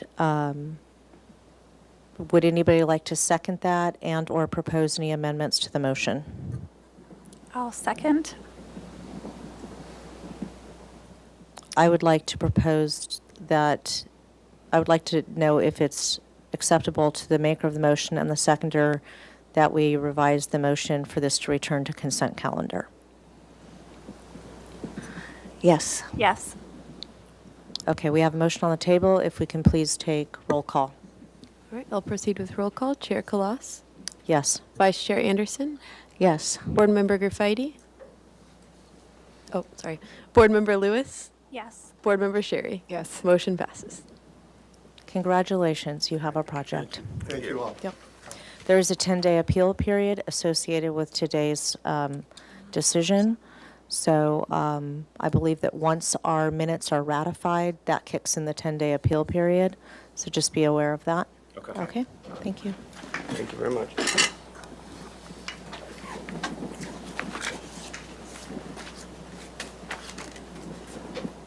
Okay, item number 4 for a very patient applicant, 3855 Calle Cita. We thank you for your patience. This is a proposal to construct a new 2,351 square foot, 2-story residence with a 432 square foot garage on a 10,000 square foot vacant lot with an existing creek and drainage area. The project requests a front yard setback and interior setback modification approvals from the staff hearing officer. The proposed total of 2,780 square feet of development on a 10,000 square foot lot is 75% of a required, not guideline, floor to lot area ratio. No final appealable decision can take place at this hearing. Neighborhood preservation findings will be required when the project is reviewed for PDA. Project was last reviewed on March 27th, 2023. So this project is essentially here for comments to take to the staff hearing officer. If the applicants could please step forward, and if we could have the minutes brought up from the last hearing on March 27th.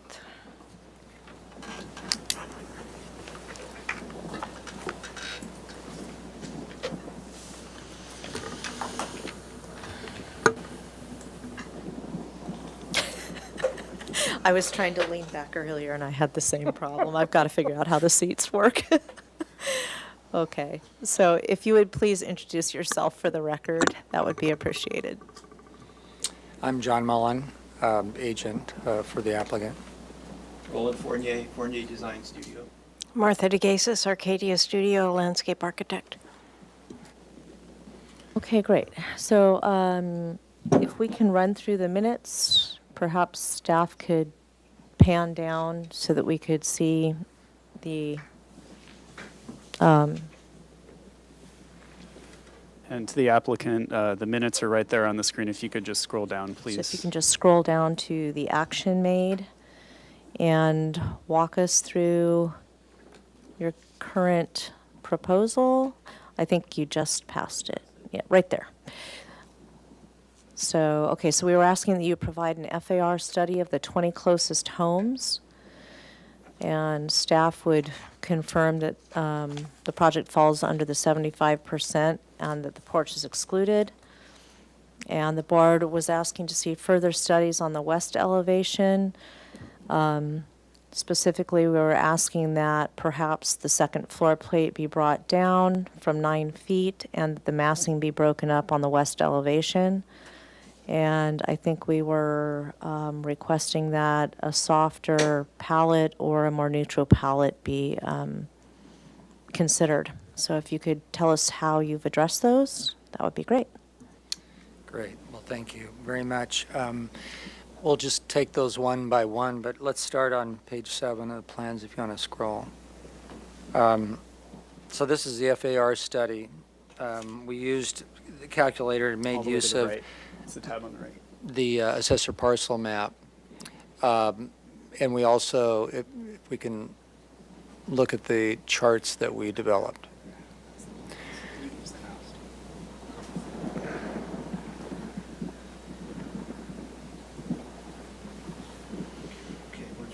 Page 7. So I know it's difficult to see, but so you have a series of charts here.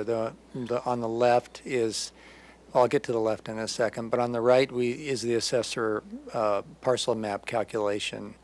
And then on the left is, we actually took Google satellite calculation. So we'll just show you an aerial here, 8.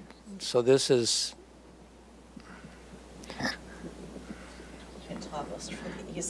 yeah. So this is the assessor parcel and map calculation. You'll notice there is within the 20 homes, there is a property directly to the south that's in the county that we did not consider. So these are all city properties. And so we'll go to those calculations in a second, but you can see the subject parcel in the blue. And then if you go to the next slide,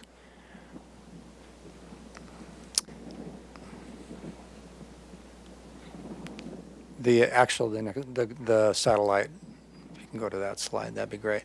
So you'll see here on these parcels, there's been modification to these lots. And so we specifically digitized and took those gross square footages so we could put that into our calculation. We understand that that's not exactly what you asked for, but we wanted to show you what's happening in the neighborhood and happening with these homes, specifically with some of them being larger than they're shown on the assessor parcel map. So now go back to the tables.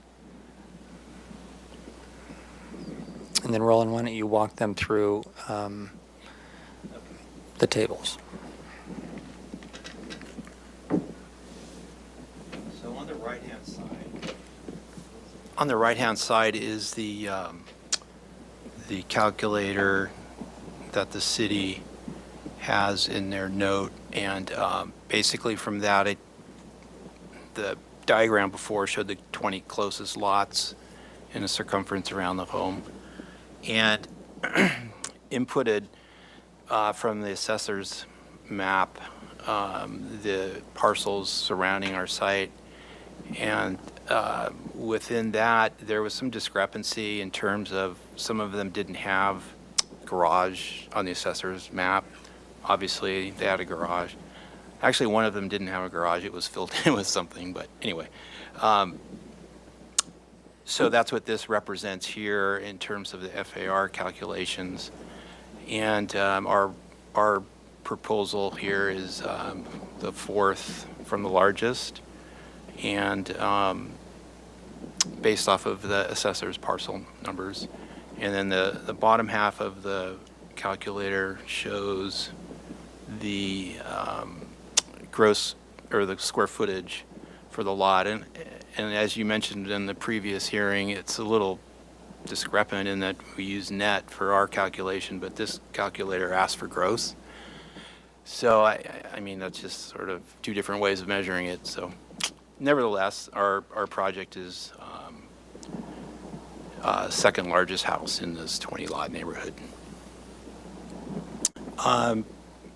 As I was going through those sites, I could see that, you know, like for example, this lot 7 had a pretty discernible larger area around it than what the assessor showed. So I just did a quick Google map, you know, dimension of, you know, the area of the home, less the eaves, and kind of getting the gross, plus or minus, and put it into the other calculation, which, you know, is indicative of, you know, people are adding on and not necessarily, it's not in the assessor map. Yeah. So I don't know if that's helpful or not, but I just thought it was interesting to see the trend of what's happening, you know, in the neighborhood. So I don't know if you want to go back to the assessor maps again, or. And that's reflected on the calculations on the left, or? The Google site is on the left, and the assessor's calculations out of the assessor book is on the right. Okay. FAR on the top, square footage on the bottom.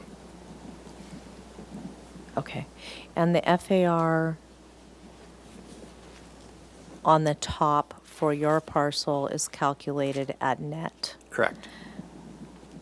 but the other parcels in that same matrix are gross. Correct. Okay, thank you. That's how I understand. This is something we're just trying to. Described how to do. Yeah, we're Yeah. struggling with that right now, and we'll figure it out.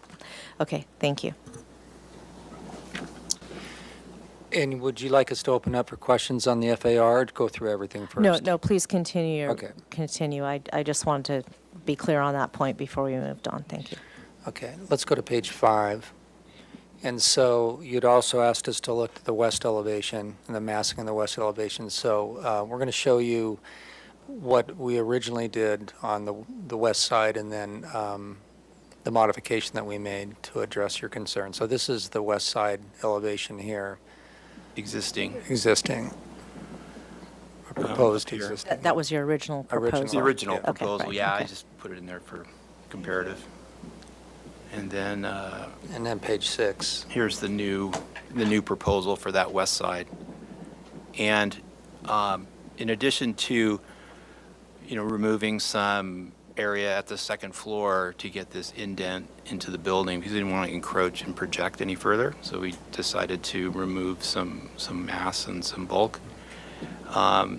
With an area here, it's approximately 2.5 feet deep by 10 or 11 feet wide.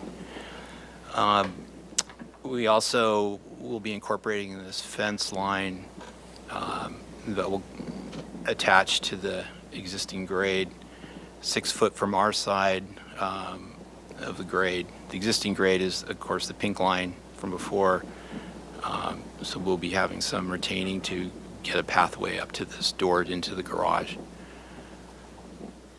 Also on site, there's a number of trees, which I know there's no guarantee that they'll stay forever, but driving by the site again today, I noticed there's some pretty attractive trees kind of blocking this whole view. Not to say the trees will be there forever, let's hope so, but you never know. And then in plan, you can see the carve-out area incorporated right in here. So it's about, 2.5 feet deep by 10 or 11 feet wide to break up the plate line and then demass the elevation, adding a gable end too, so we had a little detail there, reflective of what's happening on the fronts and sides in the roof plan. We were able to maintain our photovoltaic array by having 2 separate spaces. So we were able to maintain the client's desire for that as well. In addition to that, we looked at the colors of the project, and under your recommendation, we darkened the. What did I do here? Oh, we darkened the body part of the home, so the siding part will be this darker, warmer, more earth tone color, and also darkened some of the gable end trim detail, the board and batt that happens up in the gable ends. But the body of the house has a much richer, more earth tone color. And last, if we could just address the plate heights. So if you look at the north elevation here on the front, you'll notice that the height from the sidewalk to the ridge is 25 feet. And we really, the client would really like to maintain the 9-foot plate height. There's a project that was recently approved in the 600 block of Hope Avenue, the Yao annexation, and I know that one of their second stories has a 9-foot plate height. But we don't feel like 25 feet, 25 feet is obviously under the total height maximum, and we just really feel like the bulk size and scale really works. And the client would love to have that 9-foot plate height in their master bedroom, their bedroom upstairs, I should say. And that's the end of our presentation. Thank you so much. Thank you very much. Okay, so we will open it up for public comment at this time. Thank you, Chair Clausen, board members. I'll go ahead and start with in-person public comment. Just as a reminder, if anyone wishes to speak in person, please fill out a speaker slip by the back door. At this time, I don't have any speaker slips, and seeing no one move to speak, I'll go ahead and move to virtual public comment. Just as a reminder, if you wish to speak on Zoom, please raise your hand and I'll call on you. At this time, I don't see any hands raised on Zoom, and we did not receive any written correspondence for this item, so I'll turn it back over to you, Chair Kalas. Thank you. Do we have any questions from the board? I have one question. Is there a reason why instead of recessing the upper level on the elevation, the one elevation, that didn't help with your solar necessarily? Is there a reason that you couldn't pop it out instead, just slightly to and break up that massing with just a shed roof, and then you could have maintained your solar all the way across, and we could have achieved that same. Yeah, let me have breakup? Roland comment on that. One of the things we've asked for a modification on that side yard setback. So we're moving it as close as we can. I think we're 4 feet now from the property line. So popping it out, I think, will protrude and create an issue. But Roland, you have anything to add to that? Yeah, the same rationale. If you look at this elevation here, I don't know if you can see it on the screen, but there's the 4-foot setback to the property line is the original face, and then we pushed it back. Actually, this is 2 feet, so we pushed it back a little further than that, the pink line, which is the required setback line. So we're behind the required setback line with it. And we just felt like demassing was more in the thread of where you guys were going with it. Okay. Do you have any other questions? Okay. Anybody else with any questions? Yeah, mine's not really a question. It's just, can you go over the landscaping again? I know when I did the site visit, it's all the trees, and it's really the 2-story that is going to help with the massing for sure. And then just a brief, I have to turn to the page, but remind me of the materials, windows, siding, and roofing. I'll start with the landscaping. So again, the whole site is natives and native hybrids. We've got 5 Coast Live oak trees in 24-inch box to mitigate for one removed. We're removing a thicket of olive trees that are toward the street, but to the east of the proposed home. And got existing oak trees, one existing willow in the creek edge.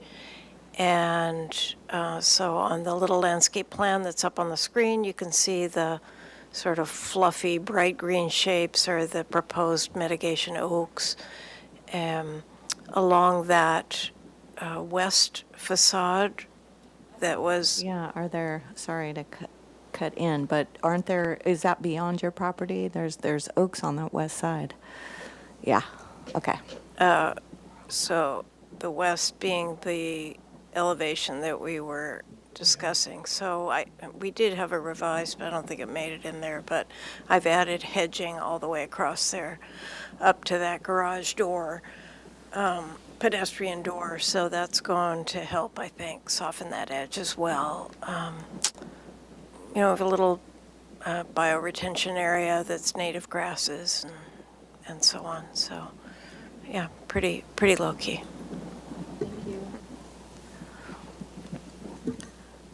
So just to clarify, you said you added hedging. Can you is that all along the westerly? You're noting there's going to be a fence there, so are you planting out that fence line? Is that what I'm understanding, or is it just from the garage forward? Trying to understand if we have what will ultimately be a greened out fence on that westerly property line, or if that's just a built form, a chain link fence, a dog-eared fence. What are we looking at there? The fence proposed is a board-on-board fence, 6 feet high, with a top rail. So it will be a decorative fence. Again, I apologize somehow that hedging didn't make it all the way across, but the hedging on that west edge will extend all the way to that pedestrian door. The rest of it's paved, as you can see. So this is a bit older. We didn't change much other than that. Okay. And the fence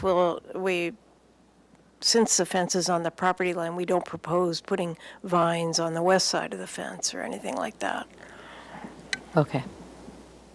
So what you're showing is native screen shrubs. Those would move across the page to the left until you hit that pedestrian entry into the garage. Correct, and it's a Pacific wax myrtle, so it'll get good and tall. Okay. That's my only question. Any other questions? Okay, so we will open it up to comments, if anybody has any comments. Chair Kalas? Yes. Just as a reminder from staff to the board, this project is here for 2 modifications. One is a front setback modification, the other is an interior setback modification. The board would need to provide positive comments regarding project size, bulk, scale, neighborhood compatibility, and aesthetic appropriateness for the staff hearing officer consideration of the modifications. We do have some slides we can pull up that show some language that's suggested to use. So just as a reminder and as you consider your comments. Okay. I'm going to go backwards for just a second here. Sorry, guys or gals. Can we go back to the FAR calcs?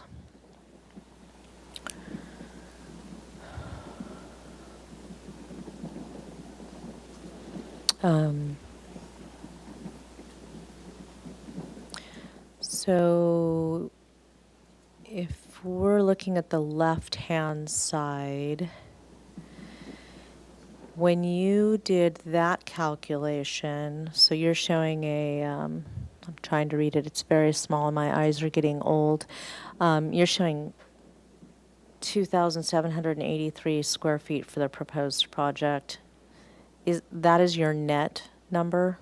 Correct. Okay. So could you guesstimate how much square footage we would be adding if you turned that into a gross calc? Do you think we'd be adding 300 square feet, 200 square feet, just like rough? I was doing that. Yeah. Yeah, as soon as, yeah. Yeah, on the floor area ratio calculator, it goes from .281, which is this display. Mm-hmm. It goes to .298. Okay, so it push you up into, It's like 10% more square footage. And to the applicant, if you could please hold the mic a little closer to your mouth. yeah, you're not turned on. Thank you. Maybe There maybe you you can go. repeat that one more time for the record, please. Yeah, so the net calculation in your FAR calculator, the way it Yep. spits out the number, it was .281. And then if I put in the gross square footage, excluding the porch area, it's .298. Okay, so it would land you roughly around third largest for the Yeah. 21 parcels. Yeah, and then going further, if I, down the line in the original FAR calculator, I go to the bottom line number and it's 80%, Okay. which is, I know it's kind of, it's hard to quantify what parts are parts, but It's still below required, which is, That's good, which is yeah. what we're looking for, so. yeah. Okay, thank you very much. That's helpful in terms of being able to make findings. Okay, so back to comments.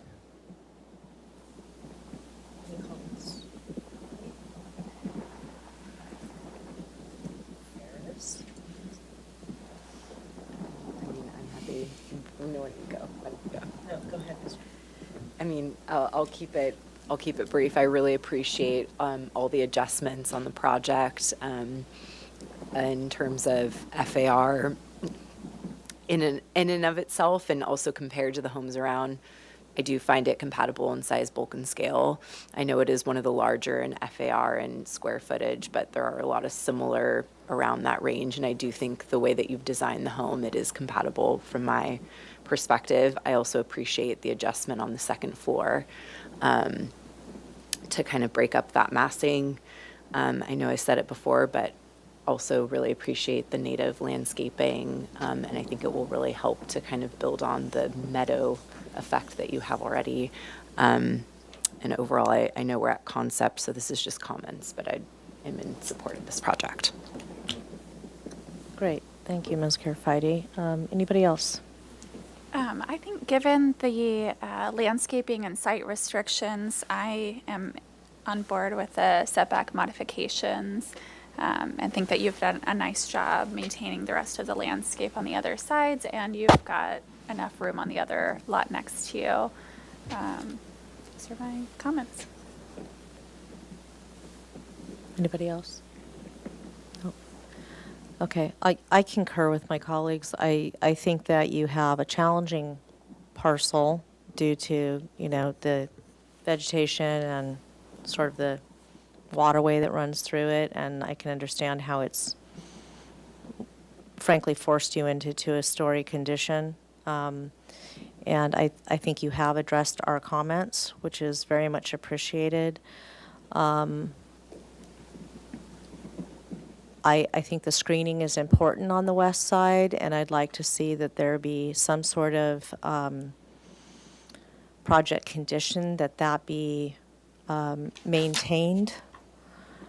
But I can support both modifications,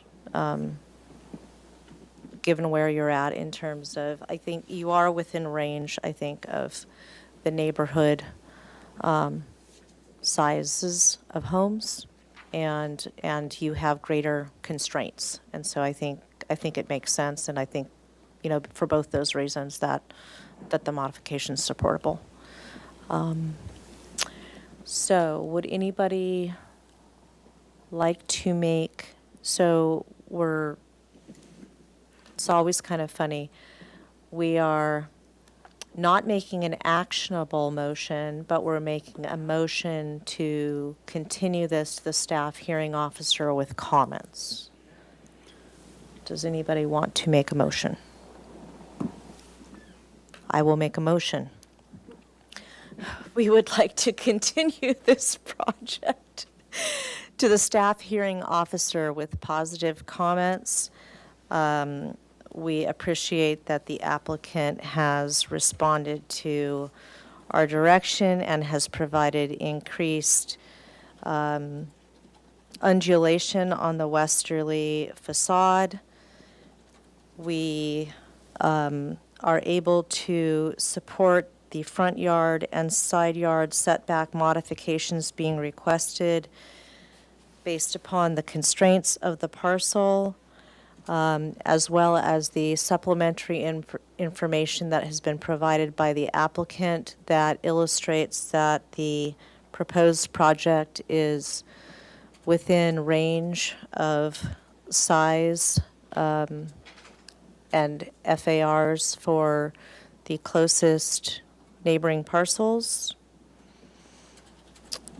The muted color palette will help to recede the project into the landscaping. And we would like to request that the project be conditioned so that the hedging on the westerly side be maintained in perpetuity.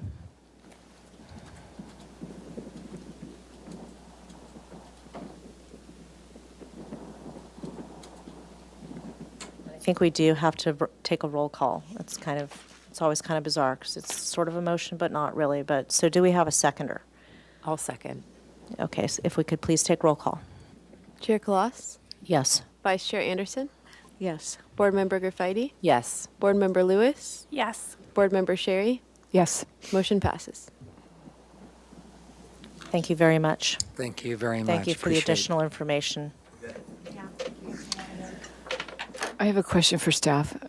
I'd missed the video on the next, I did not review the video on the next item. Do I have to leave the room or can I stay to watch and just, Board Member Sherry, did you review the plans and the minutes from the prior I did not hearing? review the minutes. I just Okay. looked at the plans, but, so. Then you may stay and ask questions, but you can't comment or vote on the Okay. item.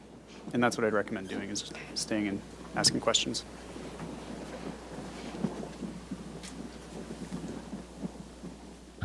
Okay, so the next and final item, it's a long day for all of us. Welcome to the board trial by fire. Okay. The last and final item, item 5, 3635 Santa Maria Lane. This is a proposal to demolish the existing 1,124 square foot, single-story, single-unit residence and construct a new 2,021 square foot single-story, single-unit residence and a new 430 square foot attached garage. The existing permitted 375 square foot accessory dwelling unit will remain and is not within our purview. The proposed total of 2,826 square feet of development on a 9,524 square foot lot is 79% of the maximum required floor to lot area ratio. The project is in front of us today for concept review. No final appealable decision will take place at this hearing. Neighborhood preservation findings will be required when it is reviewed for PDA, and it was last reviewed on March 27th, 2023. So if we could bring up the minutes from that meeting, which I believe we ratified today.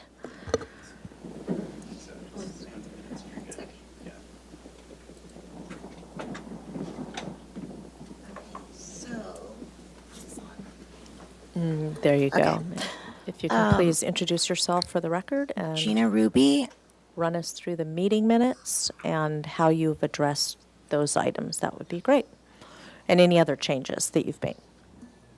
Okay, so Gina Ruby, designer, Mr. and Mrs. Hodges, owners. We did make some pretty substantial changes to the roof and the plate heights from the comments that we received last time.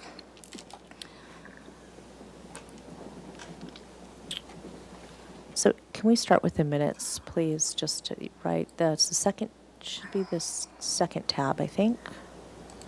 There you go. And so if you can scroll down, please, to the motion and keep going. Continue, okay, Yeah, we're looking continue for items indefinitely 1, with 2, 3. comments. Okay, so, The board would like to see further studies on neighborhood compatibility with architectural style. In particular, if the applicant could take a look at the roof lines and study the immediate neighborhood to come up with some varied roof lines rather than just the center clear story. That the roof lines will be more commensurate with those in the immediate surrounding neighborhood in pitch, so that the board would be looking at something closer to a 3 and 12 pitch roof, which is actually what we have now. Number 2, the board feels that if the landscaping can help soften in color palette and materials, it would help the success of the design. Number 3, the board would like to see a closer look at the plate height in the front, being that most of the adjacent neighbors are at an 8-foot plate height.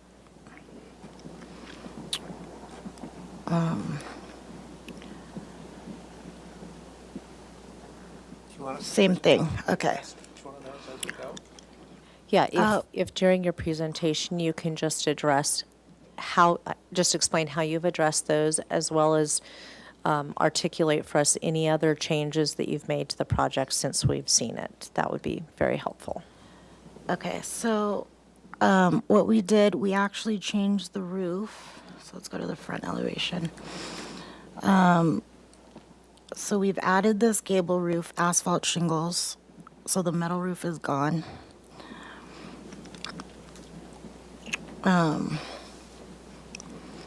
We've changed the clear story, so there's more of a revealer on the front. And then the plate height is 18 inches lower, so we brought that down from 12.6 to 11 feet.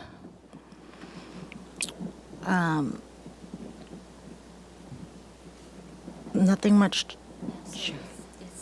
We changed it from 612 to the 312. Can you turn your microphone on and please introduce yourself for the record also? Oh, I'm sorry. That's okay. Thank you. Sure. Julie Hodges, I'm one of the other owner. So we did change the roof plate from 612 to 312 as was The pitch of the roof recommended. now is at 3 and And the 12. garage went from literally flat to a 112. So that was we made some substantial changes there. So hopefully that's more compatible. Okay, so that was item 1, I think. We just So that's item 1. Also, just like a more dark gray, but, not black, just an asphalt shingle. I mean, the name says Moray Black, but it's more like a gray. Yeah. Okay, so, and then we do have, so we have a preliminary landscape plan.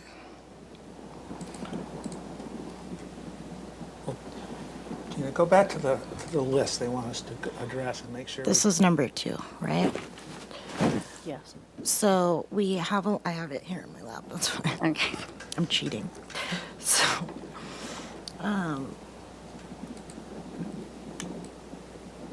So they've gone through with the landscape architect to kind of create some curvature in the front yard that will offset just kind of the front and soften everything a little bit. And this is a preliminary landscaping that was asked, so there's some details that's not there, but it's gonna look way better than that. Yeah. Okay, so permeable pavers in the driveway that we actually have a photo of on the elevation sheet. Gravel, the decomposed granite, everything very, again, just to soften the tone of everything. Now, actually, we're also considering, as opposed, in addition, other than decomposed granite as a product, I think she called it out on there, I forgot what she called it. Decomposed granite, but No, there's no, a no, term the- for it. I don't remember what the term is. What was it? Granite. Granitecrete, thank you. Yes, granite. Yes, thank you. Which is a little more stable than decomposed granite. And then we're net about, I think, 1,100 additional pervious surface area in total for the project now. There's Yeah. there's a lot of hardscape, a lot of flat work in the existing property that's coming up and being replaced with permeable materials. Okay. Okay, and then again, just the plate heights are much lower. So that would be number 3. And then here you can see just the finishes of everything, a little bit softer. Yes, the stone in the front of the house, that was a black, and we changed that to Huron, I think is the name, and that's more of a gray color, earthy gray. So I think that was one of the comments for us to consider. Yeah, and then just to address number 3, just the lowest plate height at 11 feet. Okay. Okay. Is there anything else that changed or that you want to share with us before we go to public comment? No, I think that's it. You have anything to add? Okay, the roof pitch, the garage roof has got a pitch now. The ADU will match. What else? I don't think we did. Okay. Yeah, we lowered the windows, we lowered everything, so. Oh, we did add these windows here to kind of balance the front. Right, we added an extra skinny window on the left side to better balance the other side. So that was one of the comments as well for us to consider, so we added that. Okay. Okay. Is that it? That's it. Okay, great. So we'll close presentation period and we'll go to staff for public comment. All right, thank you, Chair Clausen, board members. I'll go ahead and start with in-person public comment. At this time, I haven't received any speaker slips, and seeing no one in the audience, I'll go ahead and move to virtual public comment. So if you wish to speak on Zoom, just a reminder, please raise your hand and I'll call on you.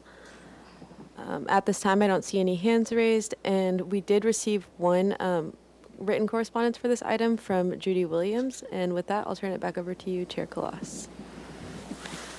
Before we begin questions or deliberations, I'd like to ask the 2 new board members whether they have reviewed this project. I know Ms. Sherry was talking to staff about this, but just for the record, if you can let us know whether you have done so or not. Yes, I reviewed the videos and drove by the site. Okay, and Ms. Sherry? I missed the video, so I need to stop at questions. Okay, great. So, so Ms. Sherry can ask questions, but she can't make comments until the following meeting, just as information to all of you, okay? And she would have to abstain from any motion made. Okay, so any questions from the board?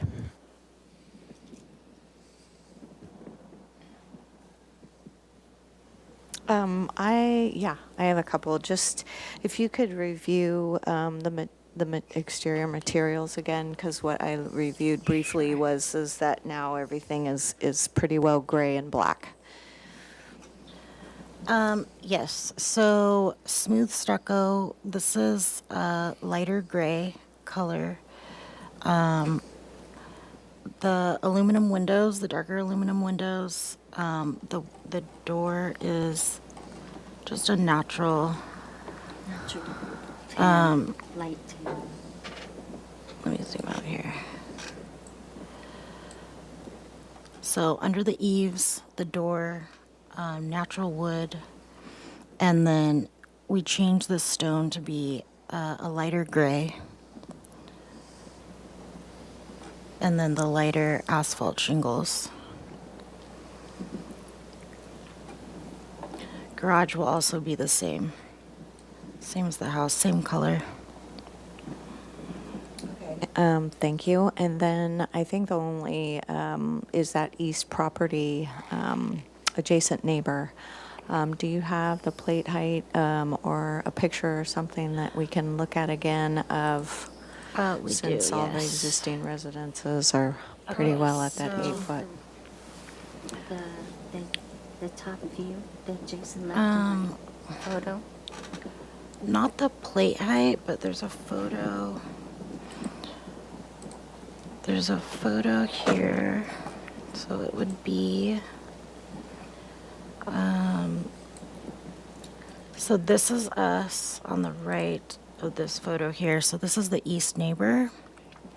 Where's the photo of the three homes, like us and then the neighbors? That's From a the top. top, the top. Yeah, we also have an aerial, just so you guys can see the relationship to this property. Oh my gosh,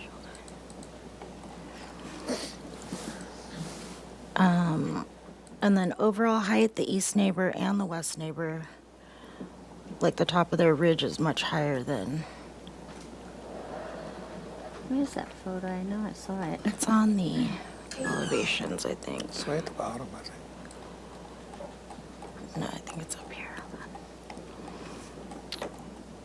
Yeah. Yeah, so there's the, Oops. so this is their driveway. I believe their front door is here.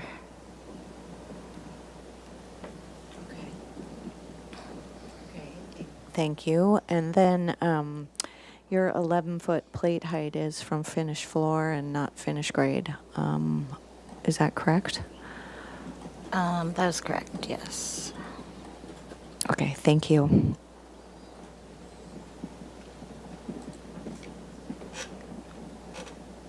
Any other questions, Ms. Lewis? I saw you looked like you were about to ask a question before Yes, Ms. Anderson beat you to it. I was wondering if you could talk a little bit more of the screening on the east elevation from the neighbor. Any sort of landscaping besides the fence that's indicated? So we have called out for 7-foot tall wood fence, which is actually the That's what she's- same. On the right, that picture on the right, go back to the right. That's Yeah, east so this elevation, here. that's the difference between the neighbor. It's basically being replaced with a solid one. Solid piece- fence, yeah. Solid fence, And that's actually at 7-foot tall, so it'll be the same height. yeah. So we're just making it one. Yeah. And then can you speak a little bit more on the change from the white and creams into a gray palette? Well, we, show the guy across the street. We're almost not consciously, I don't know how this ended up being that, right?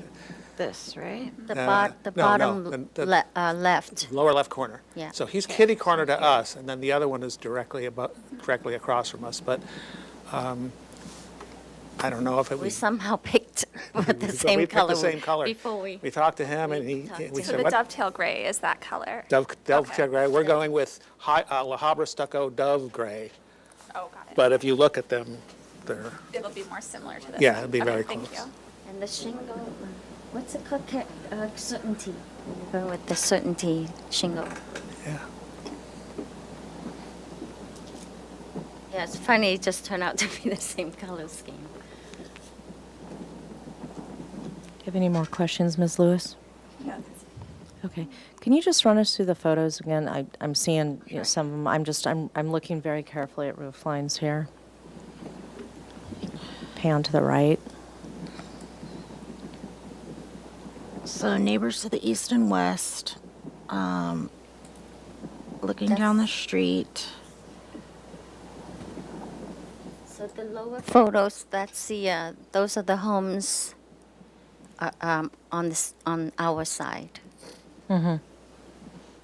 Yeah, I did visit the Okay. property. Oh, okay. Or the neighborhood. So these last couple of houses, these are, I think this is 3 houses away.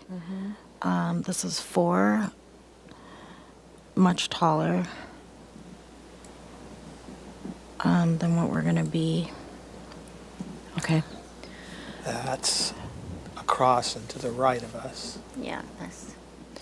Any other questions? I have a question. Can you speak a little bit about explaining your compatibility for an 11-foot plate in this neighborhood? For instance, are there other high plates for other homes in the neighborhood that you saw that you were inspired by, or just? Well, that just came about for, the area. There's a lot of older homes, so everything is mostly at 8 feet. There's a couple of, I think this one is 2-story. I think there's one down the street also that's 2-story. Nothing really above 8 feet. We did lower it quite a bit from what we were asking before, just with the whole change in the front and the new roof lines. So, Thank you. Okay, any more questions before we go to comment period? Okay, so with that, I'll close questions, and we'll take comments from everybody except Ms. Sherry this time. So, Ms. Lewis, do you have any questions, or comments, rather? I think the adjustment to the roof pitch is definitely favorable from the last time. I think driving through your street, it's other than the one that is kind of up on the hill, looks kind of cottagey, the second from the right. The rest keep and maintain this low form, and so trying to stay consistent there. I do think leaning into the creamy white palette works well with the other homes, and going with a lighter gray or darker gray but not black roof, I think also is compatible with the neighborhood. I think it could be beneficial for another review next to your heights, to just see how especially the front elevation may look next to another building, even just an outline. And that way, if the plate height is different, but maybe their roof structure goes up high, does that help make it a little bit more compatible, even though the design is a little bit more it does, modern? yeah, and we can Right, and being able to definitely see show that visually, I think will help see that it fits in with the neighborhood context. I like the addition of the natural wood on the eaves and the front door, and bringing in that warmth of material, rather than just the stark white and black from before. And I'm not concerned about the windows on the side facing the neighbor, given the amount of screening that you have. Great. Those are my comments. Thank you. Ms. Garfeiti or Ms. Anderson, do you have any comments? I appreciate the adjustments that you made after the last meeting. I agree. I think the palette is softer and is more compatible with the neighborhood, as well as the adjustment to the roof pitch. That's all the comments I have. Great. Yes, thank you for the improvements. I think that it's definitely tracking down the compatibility with the neighborhood avenue further than your previous submittal, definitely. So I know it's a lot of work, and I really like the mid-century modern, but yeah, compatibility is, of course, the objective. I still am struggling a bit with the plate height in regards to size, with all of the single-story, basic little ranches.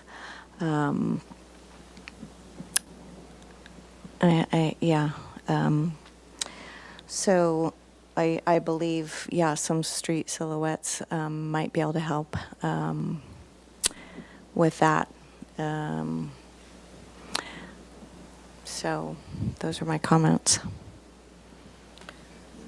Okay. I agree with many of the comments that have been made by the rest of the board members. I think the change in pitch is very helpful. I think change to the asphalt roofing really helps with compatibility. I would personally like to see a softer color proposed. I'm familiar with Dove Gray. It's basically white. It sounds great because it says it's Dove Gray, but when you look at it up against this white piece of paper, it's basically white. I feel like it's going to be pretty stark for the neighborhood. I agree with Ms. Lewis's comments about the privacy issue relative to the easterly neighbor. You know, I keep looking at this, and I just figured out what I'm struggling with on this project because I look at the neighborhood and I go, why is it that I don't think this is going to fit in, aside from it just being a different style house? And when I asked to scan through the photos, it dawned on me that the majority of the residences from the street, when you approach the house, you are approaching a shed roof. Most of them are either a gable, where the ridge is turned parallel to the street, or they are hipped roofs. And this is a complete divergence from that. And I think that is probably, it's making this feel bigger than it would if the roof was turned perpendicular. Yeah. It's my turn to speak now, I'm sorry. And it would feel more diminutive if that were the case. I understand that may be problematic in terms of the massing. But that's going to create a problem for me personally from a compatibility standpoint with the neighborhood. Because I think that's part of what makes all these houses feel smaller, is the fact that you're looking at a shed roof. And so if those eaves extend, it even drops that perceived plate height down even further than 8 feet. So most of these might be 8 feet, but then you have that extended eave, and so that line of that eave or that fascia that you're reading maybe reads at 7 feet, right? And so now all of a sudden we have a house where we're looking at a gable end with an 11-foot plate height, plus we've asked you to increase the pitch, and that's almost exacerbated the perceived height from the street. So that's causing me some heartburn. I don't, but that's me. I'm one person on the board. I don't know that I'm the majority, and I don't know if anybody else has any thoughts about that. It's something that I didn't really, sometimes it takes a little while to be able to wrap one's head around, something that's nagging at us. And I think that was just kind of an aha moment that I had. So I don't know if anybody else has any other thoughts about that. I do think the idea of having a street view, Ms. Lewis, with, some sort of silhouetted condition and the proposed project superimposed on the street elevation would be I very can helpful in that regard. And I do, if there's not an opportunity to be more consistent with the neighborhood in terms of approaching a shed roof, then I think it's going to be more and more critical to even continue to bring the plate height down. That's my, those are my comments. So, Can I add to that? yes. I think one thing that may be beneficial, looking at your east neighbor, and they are facing forward and being able to see that street elevation, and is that helpful? But is there a possibility on the garage side to adjust that roof or play with it a little bit if it's going to alter your design too much on what you guys are preferring with the line? But those may be ways, even looking at the neighbor on the west, where their little approach, is there something you could do on the garage side as well that could help that? Okay. Okay, so does anybody want to make a motion? Ms. Chairman, Chairwoman, I was gonna mention the neighbor east. They have that similar type of design. Yes. And that's what we thought, well, that would be compatible. And I think that's why we're asking for a silhouette. So but it is the board's turn right now. Oh. Thank you. So, Ms. Lewis, were you going to make a motion? With assistance, maybe. Please, Okay. please take a stab at it. We can always tweak it. There we go. I move for 3635 Santa Maria Lane to go to architectural board review. That's a lie. To continue to full board review. Thank you. I'm sorry, With the addition. not architectural board of review. Correct. Right? Okay, to Yeah. us, right? Yes. Okay, back to single-family Yes. design, full board, okay? Correct. You don't want to have to go to ABR. Correct. Thank We you. love ABR, but you don't want to But have to go there. no, okay. With the addition of a street elevation that shows neighboring properties and their roof line, and to consider ways to integrate with the neighborhood with hip roofs, and to consider softening the color for the exterior walls. I believe I addressed our things. Anything else you want to add? Go ahead, Ms. Anderson, you say something. Well, your technical term, I'd have to flip back, but So are you can I are you amend her? seconding? You have to No, second I'm it, and then asking. you have to amend. Oh, okay. I have to second it, and then I would like to amend. Thank you. I was going to turn to my standard notes, which I'd like to get all organized. I think just the addition of, looking at the roof lines with the plate heights. And we have the technical in the design guidelines of the street silhouettes of the adjacent neighbors. I think that would, help us to make that decision that if you decide to continue, with the higher plate heights, but you show us how that blends in, then we can say, yay, it's compatible. So that was the only other comment. Okay, so plate heights is what you would like to have included in the original motion, is that? Yes, to be considered. Or added to the elevation study? Re-reviewed along with the roof lines. Because we're Okay. talking about compatibility. Okay, so I'm going to ask the original maker of the motion to craft language for the benefit of staff to include the seconder of the motion's request. Correct. I'm wondering if they should reread what they've typed out, and if we can align, just to include the plate heights within the elevation study and any other notations of plate heights that are relevant, because they don't need to elevate the entire street. But if they want to include plate heights for relevant properties that may assist that decision. Okay, so read what I have. Yes, please. Okay, so I have, with the addition, with the street elevation that shows neighboring properties and their roof line and plate heights, to consider ways to integrate with the neighborhood hipped roofs. Okay.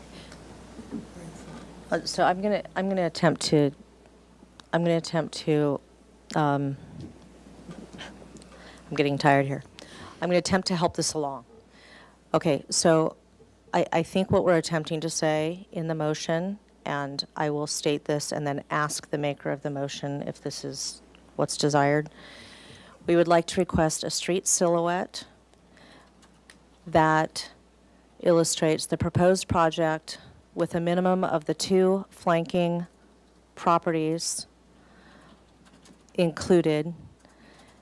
And as part of that, we would like plate heights memorialized on that study.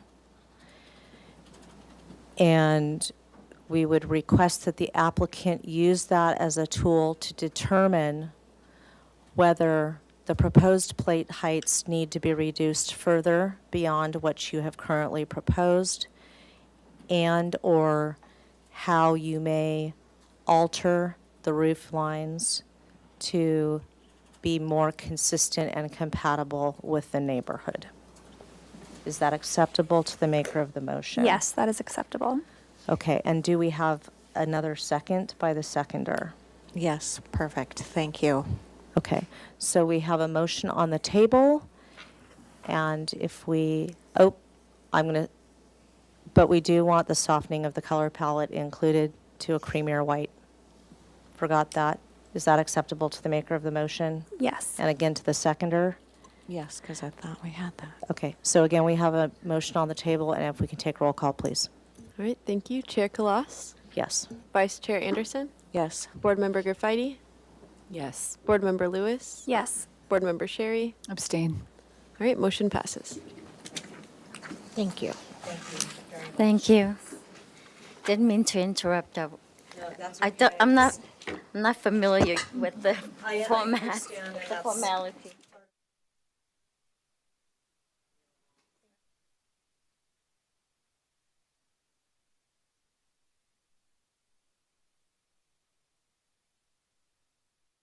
May 24th, 2023. The meeting is officially adjourned.